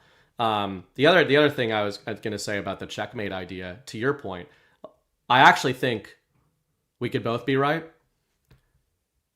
I think one way of looking at control is to say that this is what I was bringing up about Watchmen a couple weeks ago on DPH. Yeah. There's probably scenarios in my mind where Trump can put them in checkmate, but we're not playing a game of chess. We're playing a game where sacrificing pawns and knights and bishops means real damages visited on the American people, right? Yeah. So one of the things you said about the original devolution operation, one of the things was, you think Trump walked away largely to avoid a civil war. Well, the implication is he didn't have to walk away. The implication is that I agree. I've said he could have maybe placed them in a form of checkmate at that time, but which pieces on the board was he not willing to let go of? And that's where I think maybe we can bridge that gap between full control and not, and saying, they probably could have full control of the outcome, but at what cost? And Yeah, is that's a that good way to part of put the it. cost benefit analysis that they're playing? Oh, definitely, and that's a good point. That is a good point. But again, maybe there's still like less full control in terms of like, yeah, they could have shown their hand and like maybe prevented Biden from getting office, but would that have actually sparked the Civil War? I do Right. believe there could have been like a small scale civil war, and this is I'm just repeating what you're saying. Somebody did ask me though for an update on my mullet, McRiff. It's coming in. I have a haircut this week to like trim the sides again, so I got a ways to go. You got to remember, For Vegas, maybe? yeah. I mean, it's just I'm gonna keep going until I don't know until it's Whatever it takes. until my girlfriend's like, okay, that's enough. Okay, I've got one more thing for you, and this is also Alright. related. I wrote it down, and one indie boy kind of wrote something similar. So he said, looking forward to sharing this episode. Any thought on things you're sure you are on the right track about devolution, and anything you found you were wrong about devolution? And one of the notes I wrote down was, what aspects of the devolution theory do you think you over-focused on in hindsight? And do you have any that you think you under-focused? You know, that have become some things that have become less important than you thought they were, and then some things that have become more important than you thought they were when you wrote that. Yeah, that's an interesting question. In terms of the stuff I've been wrong about, it would be like I still think I'm right about the election exposure is going to come eventually, but I've certainly been wrong. Like I was wrong about the date faking stuff, right? Like my logic was still there, and I always said it was just my opinion, but I got blamed for losing us the midterms anyway. But I was like, either Trump shows the election fraud stuff before the midterms, or it's going to be a pretty shitty, midterm. Like we're still going to have fraudulent elections, and I still think every election cycle we go without showing the election fraud stuff, it's another election cycle with illegitimate elections. So I was definitely wrong about some of that, and like some of the like the Arizona audit stuff. Some of the things, I probably wish I wouldn't have focused on as much, or like some of the personnel. Like, I don't think I'm necessarily wrong about Mike Pence, but I feel like I spent so much time defending Mike Pence from people who were trying to like, oh, he's raping kids and all these things. And it's just like, well, he really wasn't. But, seems like some of that stuff didn't matter. It was a waste of time, so I probably go back and, maybe He spend was like less diddling time. a couple of them, but nothing. And Nothing nobody else in Congress is doing. The personnel stuff, like I think Trump has shown time and time again over the years that, the person that matters is him, and most of the personnel that also matter, we probably have no idea who the hell they are. And like a lot of these TV characters that we've talked about this term, there were probably a lot of TV characters in that first term as well. And we were just talking about Devin Nunes and Robert O'Brien, and because I do think you need some people in certain specific roles within the administration, in the executive branch, to carry out certain things. But there's a lot of people that, I probably focused in on that I didn't need to, in terms of like what role they may have played. Like Kansas, what's his name? Kansas Secretary of State. Pompeo was the one I was just thinking of when you said Pompeo is one, Pence. You start to look at them and go, there's still a few that I think we were right about. Russ Vought, he's playing a key role, and he was there in the first term. Kash Patel, Ratcliffe, O'Brien, Nunes. Maybe those are the only roles that you need when you think about it. They're all very important roles. And then what was the other question? Is there anything you think you under-focused on in that series, like that you touched on, but that has become way more important than you thought it was? I've got one in mind, but I don't know if you have anything that... Yeah, I'd be curious to see what you say. I think I'm still waiting for the national continuity policy. Like that is supposed to be coming, and I feel like that's going to shed so much light on our posture now. And like, because think about it, we had Executive Order 13961, huge executive order outlining this continuity of government policy that had a strategy that came with it, and that was in the lead up to what I believe was a continuity government period. And so that's like the before, and then you have the continuity government period, and then we were supposed to get that national continuity policy like 9 months ago or a year ago almost, and we still haven't gotten it. So are they delaying it until we've reached the end of this phase or whatever? I don't know, but it'll be very interesting to see what that policy looks like on the other side of it, or even maybe it's in the middle of it. We don't know, but I'm still waiting on that because I think that's going to shed so much light on the things that I didn't focus enough on or whatever. Yeah, but that's actually a perfect way to sort of end, because a lot of what we ended up talking about tonight was in the context of thinking, at the very least, it seems that the enemy is still very much active. They are still very much in the house. There is still a counterinsurgency going on. I think it's going to win. I think it's doing a good. I think they're good. I think they accounted for this. I don't think any of them are surprised. I don't think Trump is surprised. Some of us were surprised, I'm sure, about where things have gone or not gone. I don't think they're surprised by any of this. But to your point about the what was it called? National Security Strategy? The National Continuity Policy. National Continuity Policy. So that, as an example, well, think of the National Security Strategy. Do we really think Trump came out with that in 2025? Came up with that in 2025? Oh, no. They knew that he knew his posture. He was laying the groundwork for that posture toward NATO and the globalists in the first term. All those clips that you always play of him back in the NATO summits, right? So, do they only deploy these things in policy form once they've got everything buttoned up? Yeah. In other words, you would probably not, if you were still in the midst of an active counterinsurgency, you probably wouldn't be like, here's our revised standard operating procedure of how we deal with insurgencies while the insurgency is still active, right? Yeah, I totally get that. But that's still why I'm like so excited to see that whenever it happens, because like it's going to be so revealing, I think. And so, I don't know, it'll be a great way to like that's when the retrospective is needed, because we'll be able to see like, okay, what changed from the first strategy to the second one after we've gone through it. Obviously, they're not going to put it out now, but eventually they're going to have to, I'd think. Anyway. Right. What I was going to say, and this probably isn't fair because we've talked about it so much since, but I was thinking specifically about when you wrote the Devolution series. I remember being fascinated by the psychological warfare aspect of what you were writing about at that time. And my favorite entry was with Rich Higgins, talking about and I know you did make a big deal about it, but I think that we all maybe underestimated a couple aspects, which is how much of the war and the insurgency and the counterinsurgency is psychological and is going to be psychological going forward, psychological warfare. And then maybe adjacent to that, specifically when I think of Rich Higgins, which you introduced a lot of people to, the battle space that Trump is in, continuing to this second term.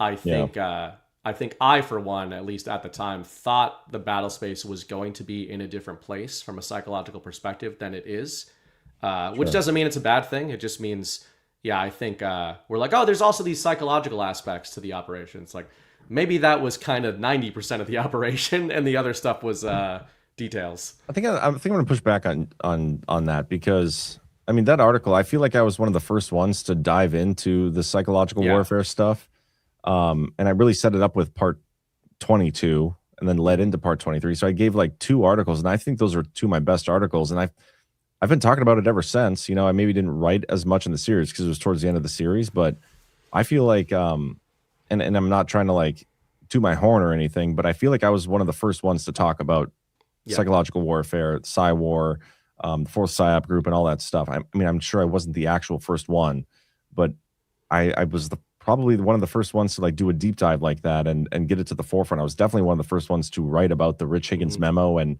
connect all that stuff together. So I saw it in the series. Yeah, I had never heard about it before. So I feel like you could always talk about certain things more, and I do agree that it is a huge part of the ongoing day-to-day stuff, and I still think a lot of people fall victim to it.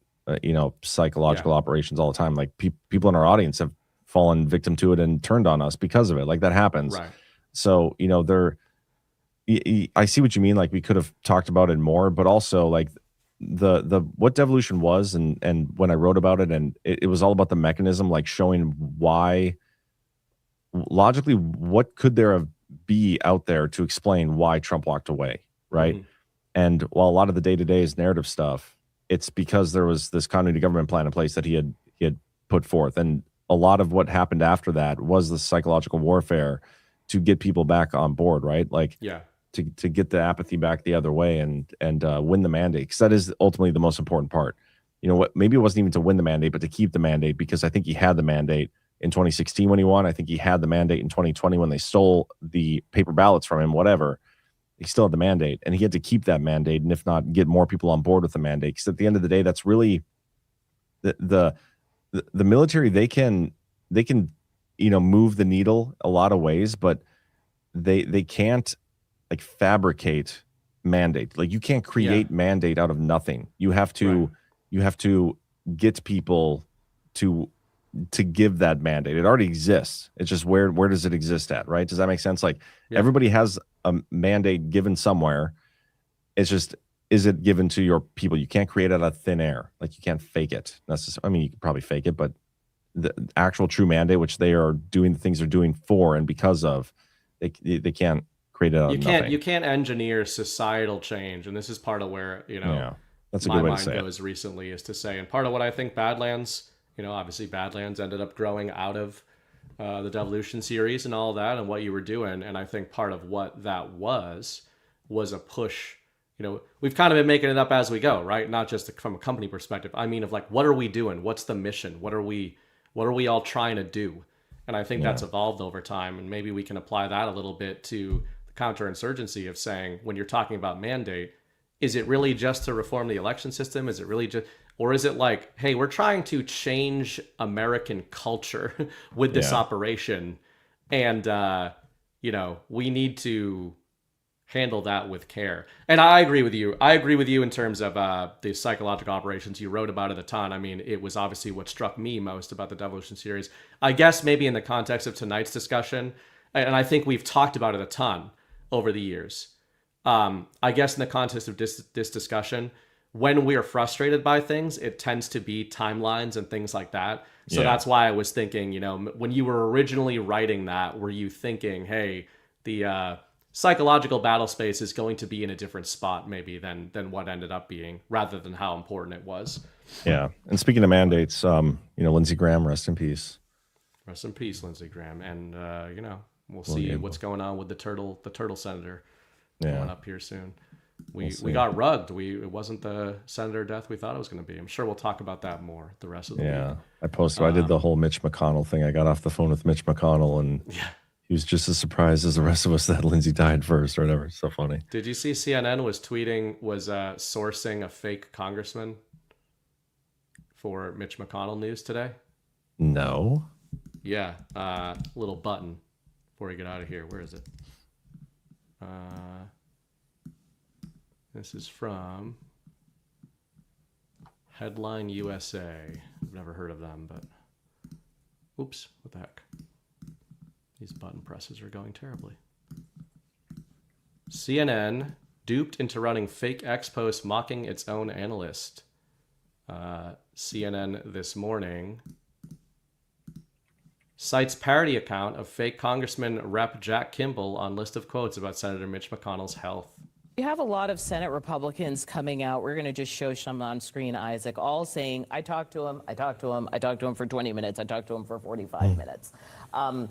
We're hearing these pundits talk not just about his potential health. Oh, Jack Kimball. They think The quote for anybody that's listening, Jack Kimball, who is not a real person, said, I spoke to my old friend Mitch McConnell this morning, the senior senator from Kentucky. He's still recovering in the hospital. We talked for just shy of 45 minutes. By the way, his full post said something like, then we had a staring contest. He won as always, just to make it a little bit silly. So anyway, that's what the media is doing right now, is they're citing parody accounts on Twitter because they don't actually know who is in Congress. That's so funny. So that's where we're at in the PSYOPs. All right, man. That was good shit, I think. Yeah, it was fun. We got to do these every so often and be like, where are we at? Where are we at in these things? Well, if we wait, so the first one you did was episode 3. Yeah. This was 73. So maybe in another 70 episodes, okay, we can do it again. 143, and we will name it Devolution Evolution. Deal. The 3rd. All right, man. I will see you Wednesday night. Yeah, and I'll be back on tomorrow, guys, at 1 p.m. Eastern for the Daily Herald. So don't forget to tune in. And hit the thumbs up on here and on YouTube. Peace. Yeah. Bye. All right, guys, that was fun. That went by fast. Jeez. I'm trying to tighten these up a little bit, but, you know, my guests sometimes just go on and on. Can't stop them. Real Mrs. Right, I need to detox after being exposed to CNN all week. Yeah, those in-laws, they love them some CNN on the TV at all times. Anyway, that was a fun one. Enjoy that. It's nothing we don't talk about on DPH, but we usually talk about it in asides in between topics that we're focusing on that week that are more relevant. And I think every once in a while, it's good to sort of be like, hold on, we keep hitting on some of these things that if we follow this rabbit hole down to its logical conclusions, the implications might change a lot of how we're calibrated. So I think of it as a recalibration every so often of thinking like, wait a second, what was the mission? What was the mission that Trump was talking about 10 years ago? What was the mission the Q drops were alluding to? What was the mission the continuity of government operation was meant to address or forward? And we talk about that on every show on Badlands every day, every week. But I think sometimes we need to zoom out again, get the lay of the land, and think, where are we? Where were we? Where have we been? Where are we right now? Where are we going? Ghost and I on an episode of The Blitz recently were talking about that orientation, reorienting. You know, that's an important thing to do in the info war, maybe more than anything else. Let me grab your rants and get out of here. Tom Terrific, $25 for the cause. Thank you, Tom. Tom Brady himself. Sal Bish, I look forward to this all week, but I'm fading fast 27 minutes in. We'll catch on replay. I know it will be great. Make sure y'all check out Mini Guard, 82926. Email swgirlmd@yahoo.com for details. You've got our, if you go to balancemedia.tv/events, there are Badlander meetups. It's not a mini Gart. It's a Badlander meetup, which looks like it's going to be fun. So check out your Badlander meetup, see if there's any in your area. And I think we will have Vegas tickets up pretty damn soon. That's in a couple of months, so we got a nice little break before that one, so that should be fun. Right in the shitstorm of the midterm cycle. Ash says, Matt said McGregor's old, an addict, and needed money. It was always going to go that way. $15 million for 93 seconds. Yeah, I hate that this happened. I was not shocked that McGregor lost, but McGregor blew his knee out within a few seconds, and Ash's husband is taking credit for that as his prediction of how Max was going to win within the first round. You know, what are you going to do? These are normies. And by the way, for people saying like he made $15 million for 93 seconds, he has made the UFC probably 50, 60x that, including last night. So let's not cry over the UFC paying him too much money. Very big letdown, though, for people who just wanted to see some form of fight. Patty Pimblett looked good. That little scouser. Snowcat Operator gifted 1 sub to JPS Magnus. Thank you, Snowcat. Matt VK, hey guys, great show. Zach and Chi-Chi have not been in my area delivering soft disclosure gift cards yet. Is there a schedule available? Thank you for your attention to this matter. The lotion detector goes where he detects that the lotion is most needed.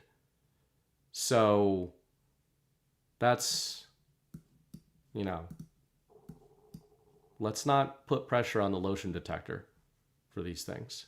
Kimmy B gifted 5 subs, Misbehaving Irishman, SD Rose, Musically Medicated, Rise Attire, Cone of Shame, and Pen W. You other 4 are okay. Rise Attire, though. Squirreling around in there. And then Tiger Girl gifted Matt VK a sub, who just sent a rant in for the cost of a sub. I appreciated that since that's coming to me. But, you know, just saying. Thanks, guys. Thanks for the subs. Thanks for the rants. Let me just double check. I think we're caught up on boosts, but make sure we are before I check that out. Yep. Actually, G-Man Canada sent $5 over. Matt, can you red pill BB on Tesla and Hamilton in under 2 minutes? That is in reference. Good reminder. Thank you for the boost and thank you for the reminder. Next week on The Narrative, I am going to be joined by Canadian Matt Errett, who's been scrambling all around on different podcasts. He's been on the YouTubes talking about different things. We're probably going to talk about a few things as we do. The main reason I want to have Matt on is because I'm aware that there are groups of people who want to make every single topic in the info war right now about the City of London, the theories behind the City of London, up to and including today. I'm not saying there is nothing to those theories. Far from it. I am saying there is a coordinated and funded push to make every InfoWar topic about that. I'm going to try not to name names on it because that just gets you in trouble and is no fun. But Matt Ehret knows more about this than anybody I know. And I think it's going to be an interesting discussion about the real of the City of London conspiracy, the actual conspiracy, and what's going on with some people, like old ladies on Twitter reading AI scripts with millions of followers, but still farming our comment sections every week. Almost makes you wonder about those followers, doesn't it, guys? Why is it that some of them are talking about only the City of London in every single topic ever? To me, it's a myopic view. It is a way to funnel everybody into one specific reading of the battle space, and that is either to farm people for money, because you are the preeminent expert on whatever you think everything is about. You see people doing this with the Q drops, where they say, we can translate the drops to you. We are the authority on the drops. We are the best decoders. You must come to us to understand what's going on. Same thing with some of this stuff. So we're going to talk about that. We're going to talk about not just where these conspiracies come from, but sometimes how they are threaded into the conspiracy theory community and get picked up and perpetuated. And we'll probably talk about some other stuff as well. Get a little update on the central banker up there, the central banking king up in northern Mexico, aka Canada. And before I get out of here, guys, check out badlands.substack.com. I'm the managing editor over there. Ash is the brief manager 3 days a week. Ghost and I pitch in with that. And then every week we do an exclusive show over there called the Badlands Blitz. And Okay, Ghost guys, and I did this. We both wore white shirts. Mine was much more awesome than Ghost's. And we talked about how we were right about everything with NATO. So it's a 1 hour blitz. Believe it or not, I am capable of doing that every so often. Badlands.substack.com. And you can support us over there if you so choose. Otherwise, guys, join me next week with Matt Ehret. We're going to talk about the City of London and other such psyops and bicameral psyops and Ouroborosian psyops and, whatever else we're going to talk about. You will see me next on Wednesday night on DPH with the guy I talked to tonight. You're going to see me Thursday night on Badlands Story Hour with Chris Paul. We are doing The Game, the movie The Game. I think that's Michael Douglas, if I'm not mistaken. So I've not seen it. I'm looking forward to that. Join us Thursday night. And the Blitz on Saturday. And then this on Sunday. Otherwise, I feel like I'm forgetting something. Maybe Hilt is saying, BB, you can talk all you want. Maybe that's... Do I feel disconcerted because I've gone 128 minutes? And I'm like, what a paltry number of minutes. For my own health and for the mental health of everybody else, I got to try to keep these below 3.5 hours. So that's what I'm trying to do. The bathroom situation is getting better. Me and my dad have made good progress. By that, I mean my dad has done all the work at 72 years old, and I have carried stuff around and been like, yeah, that sounds good. I mean, that sounds like a good plan. Or, yeah, I could see that wasn't a good plan when you were doing that thing earlier and it didn't work. But it's working. And, I think we're going to be done within a few days. So that's what's up. Otherwise, as I always say, the war is a story. Mrs. Bright's coming home tomorrow. My little nugget is coming home tomorrow. I'm excited about that. And Wolf Bright's very excited about that. You should all be excited about that too. As I always say, the war is a story. The story is a war. Act accordingly. See you next week.